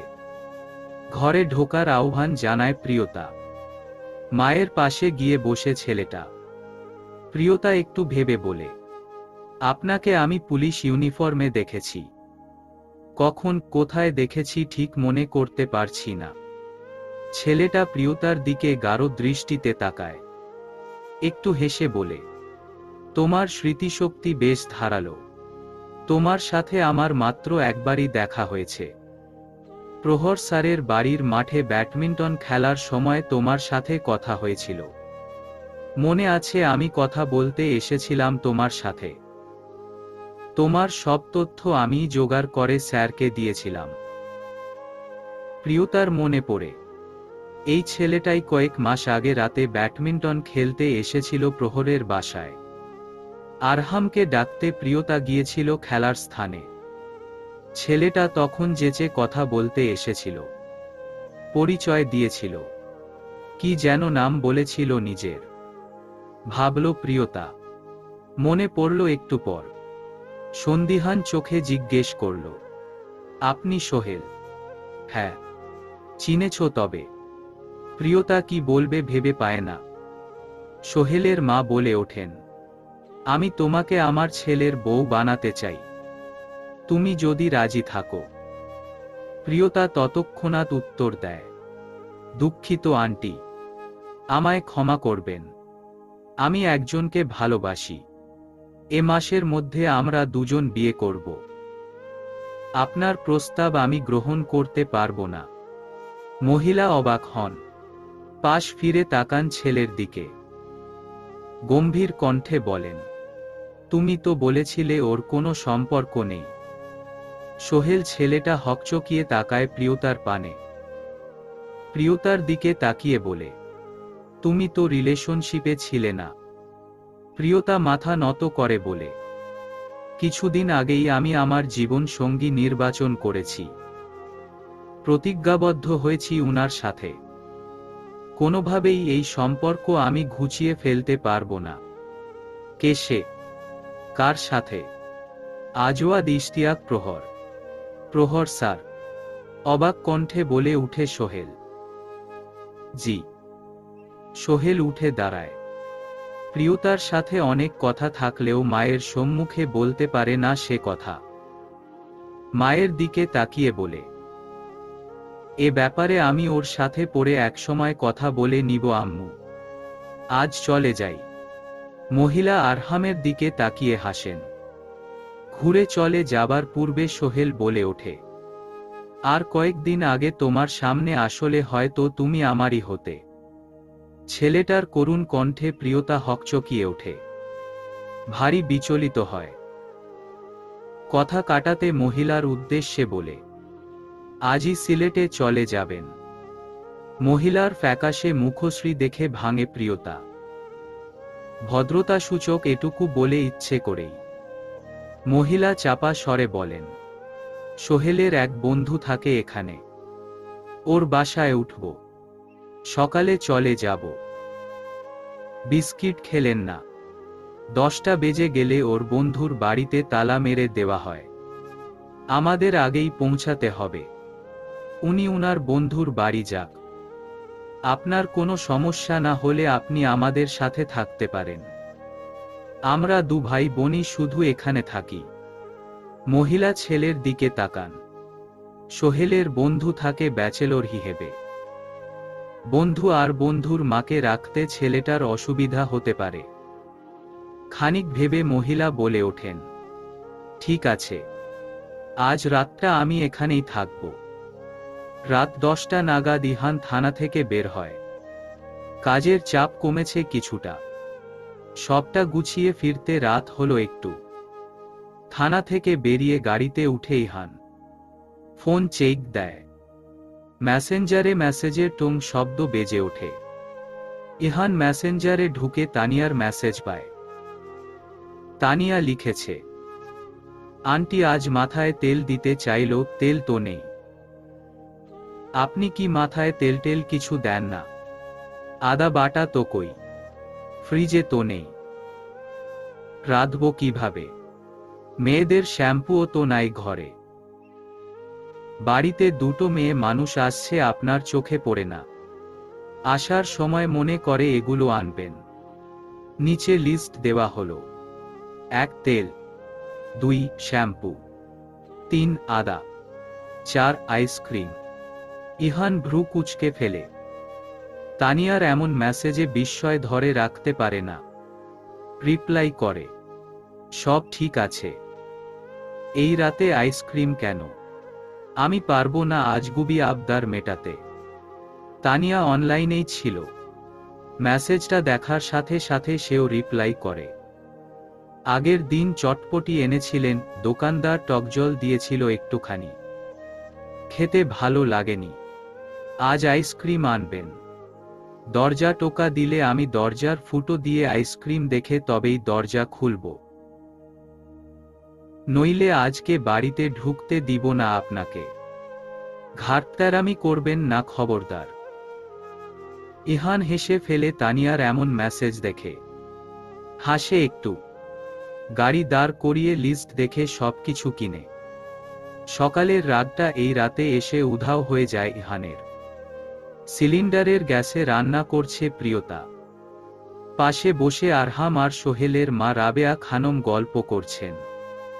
আরহাম মুগ্ধ হয়ে গল্প শুনছে, মাঝে মাঝে এটা ওটা প্রশ্ন করছে। প্রিয়তার ফোন বেজে ওঠে। প্রহরের ফটো স্ক্রিনে ভেসে ওঠে। প্রিয়তা কিঞ্চিত অস্বস্তি নিয়ে কলটা ধরে বলে, বলুন। প্রহর গিয়েছিল রিজাইন দেওয়ার কিছু ফর্মালিটিস পূরণ করতে। ফিরেই প্রিয়তার খোঁজ নিতে ইচ্ছে হয়েছে তার। তাই তো এত রাতেও ফোন দিল প্রিয়তাকে। প্রিয়তার উক্ত কথায় সে বলে ওঠে, কি করছেন ম্যাডাম? মিস করেননি আমাকে? প্রিয়তা হেসে ফেলে এমন সম্বোধনে। বলে, দুপুরেই তো দেখা হলো, মিস করব কেন? আমি চাই আপনি আমাকে প্রতি সেকেন্ডে সেকেন্ডে মিস করুন। বুঝেছি বুঝেছি, ফোন রাখুন এখন। কেন? কাজ করছি। এত রাতে? কি কাজ? রান্না করছি। মেহমান এসেছেন, ভালোমন্দ রান্না না করলে চলে। মেহমান? কে? বিচলিত কণ্ঠে বলে প্রহর। প্রিয়তা তরকারিতে ঝোল দিয়ে ঢাকনা দিয়ে ঢেকে দেয়। আরহামদের থেকে দূরে সরে আসে। প্রহরকে হঠাৎই জ্বালাতে ইচ্ছে হয় প্রিয়তার। মুচকি হেসে লাজুক ভঙ্গিতে বলে, আমার না হওয়া হবু শাশুড়ি এসেছেন। প্রহরের ললাটে ভাঁজ পড়ে। ওষ্ঠাদয় চেপে ধরে দাঁত দ্বারা। চোয়াল শক্ত করে বলে, হবু শাশুড়ি? কি বলছেন? একটা আন্টি এসেছেন বিয়ের প্রস্তাব নিয়ে। উনার ছেলের বউ হিসেবে আমাকে চাইছেন। এত রাতে নাকি আবার সিলেটে ফিরে যাবেন? এটা কেমন বেমানান দেখায় তাই না বলুন? এজন্যই তো আমি বললাম আজ রাতটা আমাদের ঘরে থেকে যেতে। প্রহর বিস্ময় বিমূঢ় হয়ে দাঁড়িয়ে থাকে জড় বস্তুর মতো। প্রিয় মানুষের এহেন কথায় বিচলিত হয় ছেলেটা। বলে, আপনি বলেননি আপনার বিয়ে ঠিক হয়ে গেছে? প্রিয়তা উত্তর দেয় না। প্রহর উত্তেজিত হয়। কণ্ঠে দৃঢ়তা আসে। বলে, আমরা আগামীকাল বিয়ে করব প্রিয়তা। তৈরি হয়ে থাকবেন। প্রিয়তা চমকে উঠে। ততক্ষণাৎ বলে, আরে, আমি বলেছি আপনার কথা। চিন্তা করবেন না, আমি কোনো কথাই শুনব না। এমন দুষ্টুমি করার জন্য আপনাকে আদুরে শাস্তি দিতে চাই। রাখছি, টাটা। কল কাটে প্রহর। হতভম্ব চোখে ফোনের স্ক্রিনে তাকিয়ে থাকে প্রিয়তা। আরহাম ডাকে। ছুটে আসে ঘরে। প্রহরের কথাগুলো কানে বাজতে থাকে। লজ্জা পায় প্রিয়তা। নত হয় মুখশ্রী। রক্তিম হয় নাকের মাথা। চোখ বন্ধ করে শ্বাস নেয় ঘন ঘন। চোখের পাতায় ভেসে ওঠে প্রহরের মুখটা। লাজুক হাসে প্রিয়তা। সকাল সকাল রাবেয়া খানম বাসে উঠলেন। সোহেল ছেলেটা তার মাকে বাসে উঠিয়ে দিল দায়িত্বের সাথে। সোহেল এখান থেকে যাবে না হয়তো, বুঝতে পেরে খানিক বিরক্ত হল প্রিয়তা। স্টেশনের সামনে দাঁড়িয়ে আছে তারা। মেহমান বাড়ি থেকে চলে গেলে তাকে এগিয়ে দিয়ে আসতে হয়। ভদ্রতাসূচক সেটুকু করতে স্টেশনে এসেছে প্রিয়তা। গত রাতে মাছ রান্না করে খাইয়েছিল রাবেয়া খানমকে। মহিলা যথেষ্ট বিনীত এবং মার্জিত আচরণ করেছেন প্রিয়তার সাথে। আরহামের সাথেও বন্ধুত্বপূর্ণ সম্পর্ক গড়ে তুলেছেন কয়েক ঘন্টায়। আরহামকে যারা ভালোবাসে প্রিয়তাও তাদের ভালোবাসে। তাদের প্রতি কোনো রাগ থাকে না প্রিয়তার। জানালার পাশের সিটে বসেছেন রাবেয়া খানম। মাথা বের করে প্রিয়তাকে ডাকলেন তিনি। প্রিয়তা এগিয়ে গেল। বাসের জানালার দিকে তাকিয়ে রইল। মহিলা হাসি মুখে বললেন, তোমার সম্পর্কে সব শুনেছি। আমার ছেলের ভাগ্যে হয়তো তুমি নেই। আমার ধারণা তুমি যার জীবনে যাবে তার জীবনকে আনন্দময় করে তুলতে পারবে। প্রিয়তা হাসে, মাথা নত করে, বলে, উনাকে আপনার সাথে নিলেন না? ওর তোমার সাথে নাকি কথা আছে? সে কথা হয়ে গেলেই ও চলে যাবে। আমি কথা দিচ্ছি ও তোমাকে বিরক্ত করবে না। প্রিয়তা মানে। বাস ছেড়ে দেয়। আরহামকে নিয়ে বাড়ির দিকে ফিরে প্রিয়তা। সোহেল পিছু পিছু হাঁটে। প্রিয়তার অস্বস্তি হয়। কাঠোকাঠ কণ্ঠে সে বলে ওঠে, আপনি আমার আশেপাশে না থাকলে আমি খুশি হব। আপনি আমার সাথে কিছু কথা বলতে চান তাই তো? আরহামের সামনে আমি এসব বিষয়ে আলোচনা করতে চাই না। একটা সময় নির্ধারণ করুন। সোহেলের পা থামে। লজ্জিত হয় ছেলেটা, বলে, আমি তোমাকে সময়টা জানিয়ে দিব। ঠিক আছে। প্রীতিলতা রান্না বান্না করে ঘরে ঢুকেছে মাত্র। আজিজ ঘুমে এখন। ডাকতে হবে তাকে। প্রীতি স্বামীর পাশে গিয়ে বসে নম্র কণ্ঠে ডাকে, শুনছ? ওঠো। অফিসে যাবে না? আজিজ উঠে বসে খানিক সময় নিয়ে। প্রীতির হুট করেই গা গুলিয়ে ওঠে। বমি বমি ভাবটা আবার ও জেগে ওঠে। তন্ত্রপায়ে ওয়াশরুমে গিয়ে বমি করে দেয় প্রীতি। শরীরে ক্লান্তি ছেয়ে যায়। ঘরে ফিরে উবু হয়ে শুয়ে পড়ে বিছানার মাঝ বরাবর। চিন্তিত হয় আজিজ। স্ত্রীর কাছে এসে জিজ্ঞেস করে, গ্যাস হয়েছে নাকি? প্রীতি অশ্রুসজল চোখে স্বামীর পানে চায়। ধীরে ধীরে উঠে বসে ওয়ার্ড্রবের সম্মুখে এগিয়ে যায়। ড্রয়ার খুলে একটি কাগজে পেঁচানো বস্তু এগিয়ে দেয় আজিজের দিকে। আজিজ দ্রুত খুলে দেখে বস্তুটা প্রেগন্যান্সি কিট দেখে কিছুটা চমকে ওঠে। লাল দুটো দাগ দেখে বিমূঢ় নয়নে তাকায় স্ত্রীর পানে। বলে, তুমি প্রেগন্যান্ট? প্রীতির চোখে মুখে খুশির চিহ্ন নেই।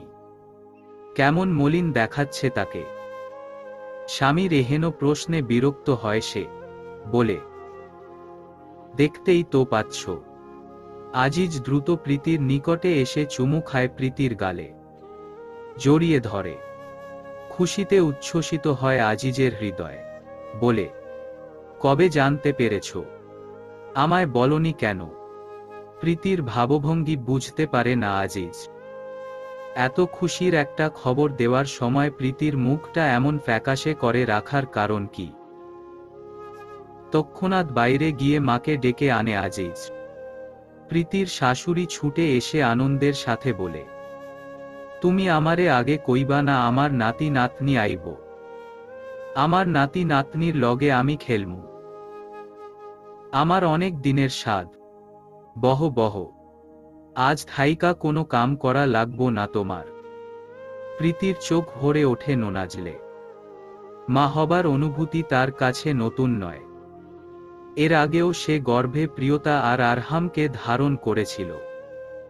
তাদের প্রতি যে ভালোবাসা ছিল সে সময় এই সন্তানের প্রতি সেই ভালোবাসা জাগছে না প্রীতির।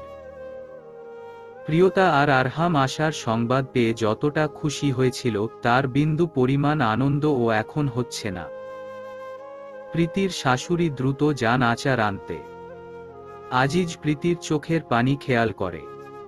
রাগে হয় তার। ক্ষুব্ধ কণ্ঠে বলে, অন্যের বাচ্চা পেটে রাখতে খুব ভালো লাগে তাই না? আমার বাচ্চা তোমার পেটে আইছে তাই ভালো লাগতেছে না? আনন্দ নাই? আরিফের বাচ্চা পেটে রাখতে খুব ভালো লাগছে। এতই যখন আগের সন্তানদের প্রতি দরদ, তাইলে আসলি কেন আমার কাছে? ঢং করস তুই, মাগি। ধপ করে বিছানায় শুয়ে পড়ে প্রীতি। ফুপিয়ে উঠে নিঃশব্দে। এত কষ্ট কেন হচ্ছে তার? নবজাতকের প্রতি ভালোবাসা দেখাতে কেন পারছে না সে? কেন আনন্দ হচ্ছে না? তানিয়ার ঘুম ভেঙেছে সকালে। ইলমা বেগমের সাথে রান্নাবান্না করেছে, যদিও তিনি তানিয়াকে কিছুই করতে দেননি। কেবল হাতে হাতে এটা ওটা এগিয়ে দিয়েছে তানিয়া। ইহান ঘুমোচ্ছে, ডাকতে হবে তাকে। তানিয়ার অস্বস্তি লাগে কিছুটা। ইহানের ঘুমোতে ঘুমোতে রাত 12টার বেশি বেজে যায়। এত সকালে উঠতে কি লোকটার আলসেমি লাগে না, ভাবে তানিয়া।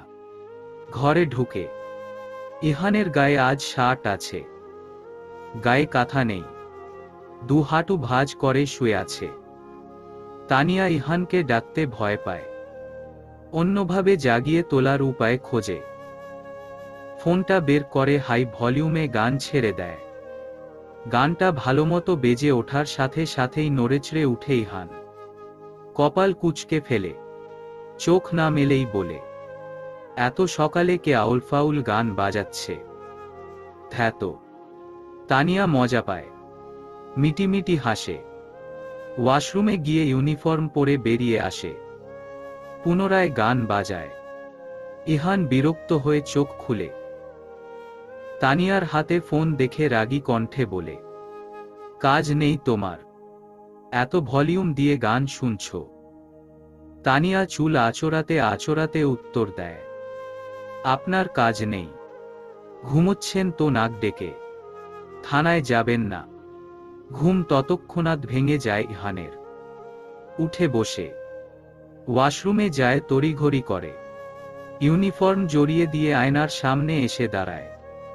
তানিয়া তখনও আয়নার সামনে।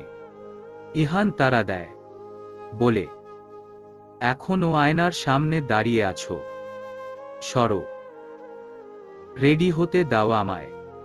ভেঙচি কাটে তানিয়া, এক চুলও নড়ে না। চিরুনি দিয়ে লম্বা চুলগুলোকে পরিপাটি করতে করতে বলে, সময় লাগবে আমার। আপনি যেমন কাজে যাচ্ছেন আমিও কাজে যাচ্ছি, ভাব নিবেন না একদম। ইহান হতবাক। মেয়েটা আজকাল একটু বেশি পাকনামো করছে, বেশি কথা বলছে। হুটহাট অস্বস্তিতে ফেলছে ইহানকে। ইহানের রাগ হয়, ক্রোধটুকু গিলে ফেলে সে নম্র কণ্ঠে বলে, সরে দাঁড়াও, তারা আছে আমার। তানিয়া ইহানের দিকে ফিরে চুলগুলো খোপা বেঁধে নিয়ে বলে, আপনাকে যেতে দিব, কিন্তু আমাকে একটা হেল্প করতে হবে। কি? আবিরের সাথে দেখা করতে যাব। আপনিও আমার সাথে যাবেন? ইহান থমকায়। আবির নামটা মারাত্মকভাবে জ্বালায় তাকে। তানিয়ার সাথে কোনো ছেলেকে ভাবতে পারে না ইহান। কেমন শ্বাসরোধ হয়ে আসে। অথচ ইহান আর তানিয়ার সম্পর্ক আর 5টা স্বামী স্ত্রীর মতো নয়। তবুও হালাল সম্পর্কের প্রতি একটা টান বোধ হয় তানিয়াও অনুভব করে। বিমূঢ় দৃষ্টিতে তাকায় ইহান। বোঝার চেষ্টা করে তানিয়ার আবিরের প্রতি কোনো সফট কর্নার রয়েছে কিনা। না, বুঝতে পারে না ইহান। তানিয়াকে সরিয়ে আয়না দখল করে সে। শার্টের কলার ঠিক করতে করতে বলে ওঠে, তোমার সাথে দেখা করতে চেয়েছে, যাও তুমি। আমাকে টানতে চাইলে আমি তোমায় সাথে নিব না। আপনি একা দেখা করবেন, কিন্তু আবির আমার সাথে দেখা করতে চেয়েছে। তুমি আর আমি কি আলাদা? তানিয়া মনোযোগী চোখে তাকিয়ে কথাটুকু বলে ইহান। ইহানের অদ্ভুত চাহনিতে অস্বস্তি হয় না তানিয়ার। গাঢ় হাসে সে, মজা করে বলে, না, আমি তো আপনার অর্ধাঙ্গিনী। উহু, সম্পূর্ণাঙ্গিনী। সম্মোহনী চোখে তাকায় ইহান। গাঢ়ভাবে হাসে। তানিয়াও হাসে। মন্ত্রমুগ্ধের ন্যায় তাকায় দুজন দুজনের দিকে। সময় গড়ায়। ঘড়ির কাঁটা টিকটিক করে সময় জানান দেয়। ইহান তাড়াহুড়ো করে বের হয়। পিছু বের হয় তানিয়া। মেসেজ করে আবিরকে বলে, কফি শপে আসছি, স্টে দেয়ার অ্যাট 2 PM। প্রহরের কাজ পড়েছে। প্রিয়তাও অনুরোধ করেছিল হুট করে সিলেট না যাওয়ার জন্য। এখানে আরহামের স্কুল আছে, ট্রান্সফার সার্টিফিকেট নিতে হবে, সাধারণ গোছগাছও আছে। সবটা ভেবে প্রিয়তা আজ সিলেটে যেতে রাজি নয়। এদিকে প্রহরের নতুন চাকরি। এখন চলে যাওয়া মানে কথা দিয়ে কথা না রাখা। প্রহর যে কোম্পানিতে চাকরি পেয়েছে সে কোম্পানির ওনার প্রহরকে প্রথম দেখায় চিনে ফেলেছে। ইন্টারভিউ ছাড়াই প্রহরকে উঁচু পদে চাকরি দিতে চেয়েছে। প্রহর মানেনি, বলেছে ইন্টারভিউ নিয়ে যাচাই বাছাই করে তবেই তাকে চাকরি দিতে। ইন্টারভিউ দিয়েছে প্রহর, প্রত্যেকটা প্রশ্নের উত্তর দিয়েছে নিখুঁতভাবে। চাকরিটাও পেয়ে গেছে অনায়াসে। বলেছিল পরের দিন থেকে আসবে। দুদিন কাজে যাওয়ার পর হুট করে সিলেটে চলে যাওয়ার ব্যাপারটা দৃষ্টিকটু দেখায়। তবুও রাগ করে কাল সে বলেছিল সিলেটে চলে যাবে, বিয়ে করবে প্রিয়তাকে। কিন্তু পরবর্তীতে প্রিয়তার না করাই দমে গিয়েছে প্রহর। সামলে নিয়েছে সব দিক ভেবে। সোহেলের সাথে প্রিয়তার দেখা হলো আরহামের স্কুলে। বিশাল বড় মাঠটার আনাচে কানাচে মানুষ রয়েছে। কৃষ্ণচূড়া গাছের ফুলগুলো পড়ে আছে ঘাসের উপরিভাগে। সোহেল দাঁড়িয়ে আছে সম্মুখে। ছেলেটার দৃষ্টি নত। প্রিয়তা স্বাভাবিক ভঙ্গিতেই বলে ওঠে, বলুন, চুপ করে আছেন কেন? সোহেল মাথা উঁচু করে, আশপাশে নজর বুলায়, মার্জিত ভঙ্গিতে বলে, তুমি আমার লেখা চিঠি পড়তে না? প্রথম কয়েকদিন পড়েছি। স্যার তোমাকে অফার করেছে নাকি তুমি? স্থির দৃষ্টিতে তাকায় প্রিয়তা। ছেলেটার মনোভাব ধরতে পারে সে। সোহেল ছেলেটার লেখার হাত ছিল দারুণ, বাচনভঙ্গি ছিল চমৎকার। সোহেলের এমন চমৎকার চিঠি পড়লে যে কেউ সেই লেখার প্রেমে পড়বে। প্রেমে পড়বে সোহেলেরও। এমন চিঠি বোধহয় প্রত্যেকটা মেয়েই চায়। কিন্তু প্রিয়তার মন তো গলেনি।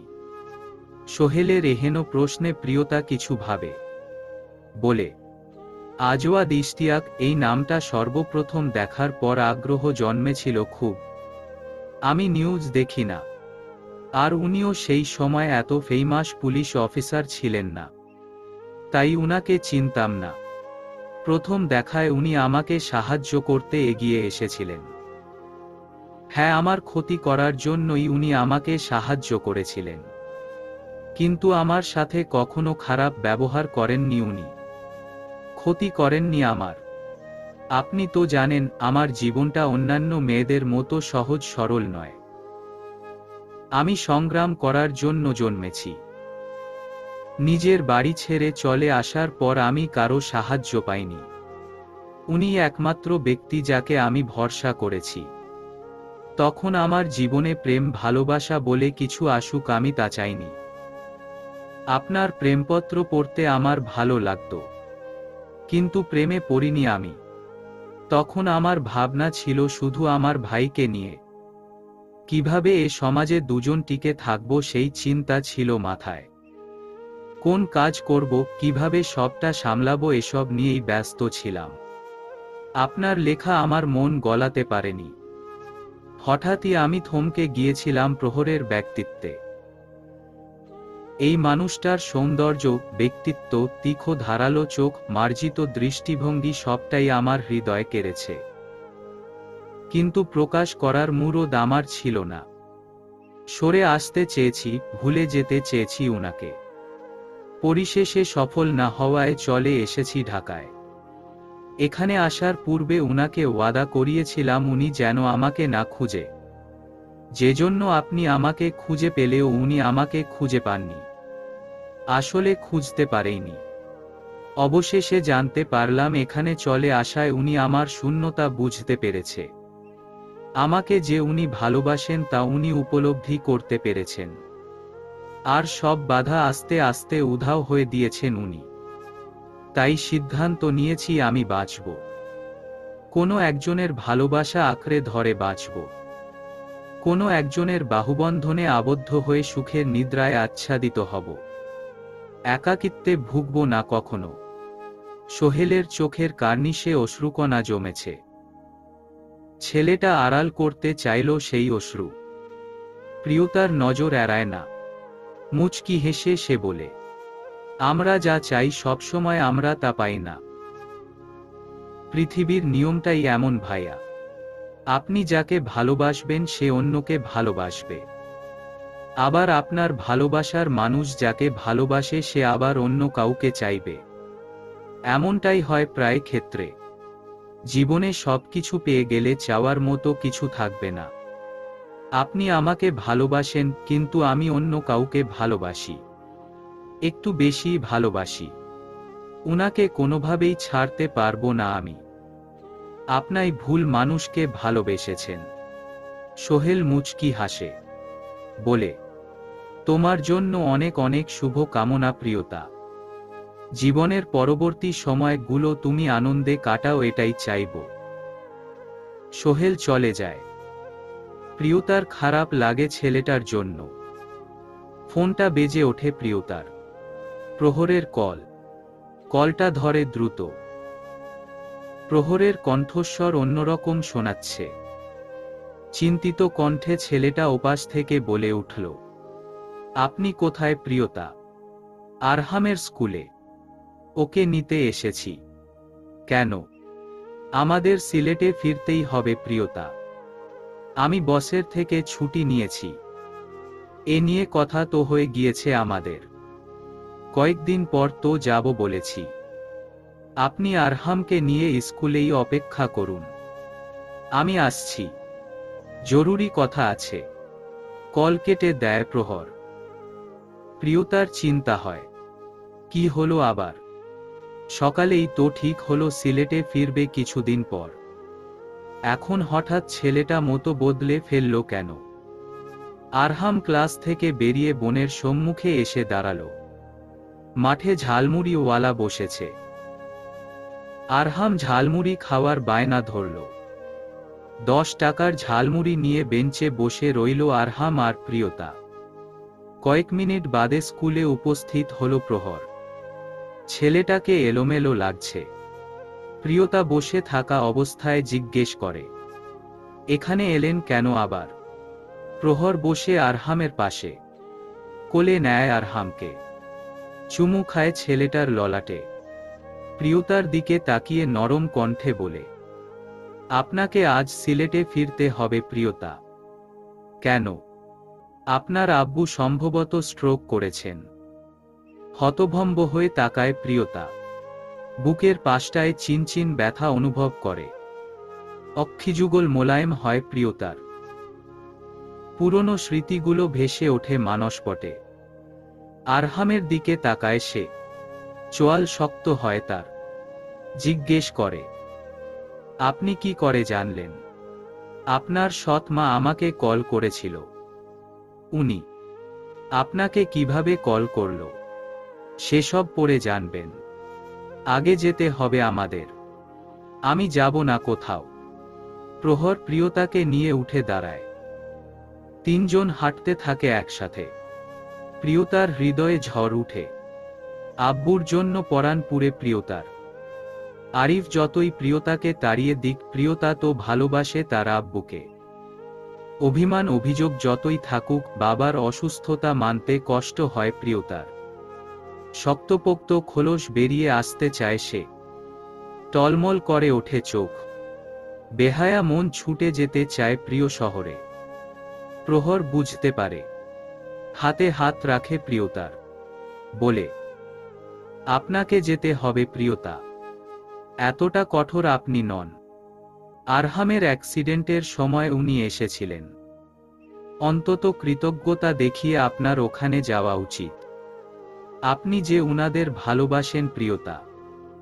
না গেলে এখানে বসেই আপনি দুশ্চিন্তা করবেন। আপনার কষ্ট হবে, কাঁদবেন আপনি। আমি সহ্য করতে পারবো না প্রিয়তা। হ্যাঁ, কষ্ট হবে, কষ্ট হবে আমার। কি করব? ওখানে ফিরে যাব। আব্বুকে অসুস্থ অবস্থায় দেখলে আমি ভেঙে পড়ব, নরম হব। আমি চাই না এটা প্রহর, চাই না। আপনাকে যেতেই হবে প্রিয়তা, আমি আপনাকে নিয়ে যাব। কথা দিচ্ছি প্রিয়তা, আপনাকে সামলে নিব আমি। টালমাটাল হতে দিব না, এত সহজে নরম হতে দিব না। এত এত অপমানের জবাব আপনি দিবেন, আর কষ্ট পেতে দিব না আপনাকে। প্রিয়তা আরহামের দিকে তাকায়। ছেলেটাকে বেশ শান্ত লাগছে। প্রিয়তা আর প্রহরের সব কথাই শুনেছে সে। বাবার অসুস্থতার কথা শুনে আরহাম পিটপিট করে করে তাকায় প্রিয়তার পানে। প্রহর কোলে নেয় ছেলেটাকে, আদুরে স্বরে বলে, তুমি তোমার আব্বুর কাছে যাবে না আরহাম। আরহাম বারংবার মাথা নাড়ে, জড়িয়ে ধরে প্রহরের কাঁধ, আকুল কণ্ঠে বলে, আমি যাব, আব্বুকে দেখব। দুপুর 2টো বাজতে কয়েক মিনিট বাকি। থানার ডেস্কে বসে আছে ইহান আর তানিয়া। তাদের বিয়ের খবরটা কেউ জানে না। জানলে অনেকজন অনেক কথাই তুলবে। সে প্রশ্নের সম্মুখীন হওয়ার মতো মনোবল তানিয়ার নেই, তাই কাউকে এ বিষয়ে জানাতে না করেছে সে। ইহান বসে আছে তারই সম্মুখে। তানিয়া আর চোখে তাকায় ইহানের পানে। টেবিলে মাথা ঠেকিয়ে বলে, ছুটি দিন না। ইহান রাগী দৃষ্টিতে তাকায়। অনেকক্ষণ করে এক কথা বলে চলেছে মেয়েটা, পাত্তা দেয় না সে। ফাইলে মনোনিবেশ করে। খুঁতখুত করে তানিয়া। করুণ চোখে পুনরায় তাকায় ইহানের দিকে। ইহান বিরক্ত হয়, তেজি কণ্ঠে বলে, 2 দিন ছুটি নিয়েছ, আজ আবার কিসের ছুটি? ঘণ্টাখানেক পরই চলে আসব। প্রমিস? উহু, এখানেই থাকবে তুমি। আমি একটা কাজে বাইরে যাব। থানায় যখন তখন উপর মহলের লোক আসবে, দুজনকেই না পেলে ঝামেলা হবে। কিন্তু আমি তো কথা দিয়েছিলাম উনাকে, সব কথা রাখতে নেই। আমার স্ত্রী তুমি, আমার কথা শুনবে নাকি বাইরের ছেলেটার কথা? তানিয়া চুপসে যায়। অভিমান হয় খানিক, ঘাড় ঘুরিয়ে বসে থাকে, কথা বলে না আর। ইহান বেরিয়ে যায় থানা থেকে। থানা থেকে আধ ঘন্টা গেলেই পুরনো একটা কফি শপ। এখানেই আবিরকে থাকতে বলেছে তানিয়া। ইহান তানিয়াকে আসতে দেয়নি। তানিয়াকে না জানিয়ে নিজেই এসেছে। ঘড়ির কাঁটায় সই 2টো বেজেছে। ইহান থাই গ্লাস টেনে শপের ভিতরে ঢুকে। আবির দেখতে পায় ইহানকে। 2 মিনিট আগেই এখানে এসেছে সে। তানিয়ার অপেক্ষায় আছে। ইহানকে ঢুকতে দেখে ঘাবড়ায় আবির। ইহান ছেলেটাকে তার মারাত্মক সুন্দর লাগে। ইহানের পরনে নেভি ব্লু রঙের পুলিশ ইউনিফর্ম। নেমপ্লেটে মাঝারি অক্ষরে লেখা ইহান তালুকদার। ছেলেটার চাহনি গম্ভীর। পকেটে গুজে রেখেছে রিভলভার। শ্যামলাটে মুখশ্রীতে অজানা জাদু আছে বোধহয়। তাই তো সোশ্যাল মিডিয়ায় ছেলেটার এমন ফটো দেখে ফলোয়ার বেড়েছে প্রচুর। ইহান আবিরের নিকটে আসে। আলতো হাসে ছেলেটা। চেয়ার টেনে বসে চুলগুলোকে পেছনে ঠেলে দিয়ে বলে, কি খবর মিস্টার? আবির ছোট ছোট চোখ করে তাকায়। এ প্রশ্নের উত্তর দেয় না সে, উল্টো প্রশ্ন করে, তানিয়ার আসার কথা ছিল, আপনি কেন? তানিয়া আর আমি কি আলাদা? আমরা স্বামী স্ত্রী, দুজন দুজনের পরিপূরক। তানিয়া আমাকে পাঠিয়েছে। তির্যক দৃষ্টি মেলে কথাটুকু বলে ইহান চোখ দ্বারা ক্রোধ চেপে রাখে। আবিরের ললাটে শ্বেতজল জমে গেছে। এরপর বলে, আপনার সাথে আমার কোনো কথা নাই, কিন্তু আমার আপনার সাথে কথা আছে। মিস্টার আবির চৌধুরী, আপনি কোন সাহসে আমার স্ত্রীকে মিট করতে বলেন এখানে? কোন সাহসে আমার স্ত্রীর সাথে যোগাযোগ রাখতে চান? আমার স্ত্রীর দিকে চোখ তুলে তাকালে আমি কি করতে পারি তা আপনার ধারণারও বাইরে। জ্বালিয়ে দিব সব, শেষ করে দিব আপনাকে। আপনার কি মনে হয় ইহান তালুকদার তার স্ত্রীকে এত সহজে তার প্রাক্তনের সম্মুখে আসতে দিবে? এত সহজ? আমি আপনাকে ওয়ার্নিং দিচ্ছি, তানিয়ার সাথে কন্ট্যাক্ট করার চেষ্টাও করবেন না। করলে আমি আপনাকে আইনের জালে ফাঁসিয়ে একদম জেলে ভরে দিব। প্রয়োজন হলে খুন করব আপনাকে। আমার স্ত্রীর থেকে দূরে থাকবেন, বুঝেছেন? ইহান জোরেই কথাগুলো বলে ওঠে। আবির থমকে গেল। পুলিশের সাথে লড়াই করার মতো দুঃসাহস হয় না তার। ইহানের এই থানায় বেশ নাম ডাক আছে। সততার সাথে জনগণকে সেবা দেয় ওরা। ইহানের সাথে তর্কে জড়ানো মানে নিজের বিপদ ডেকে আনা। কথা বলে না আবির। প্রচণ্ড রেগে ক্রোধটুকু চেপে রেখে হনহন করে বেরিয়ে যায়। চলবে।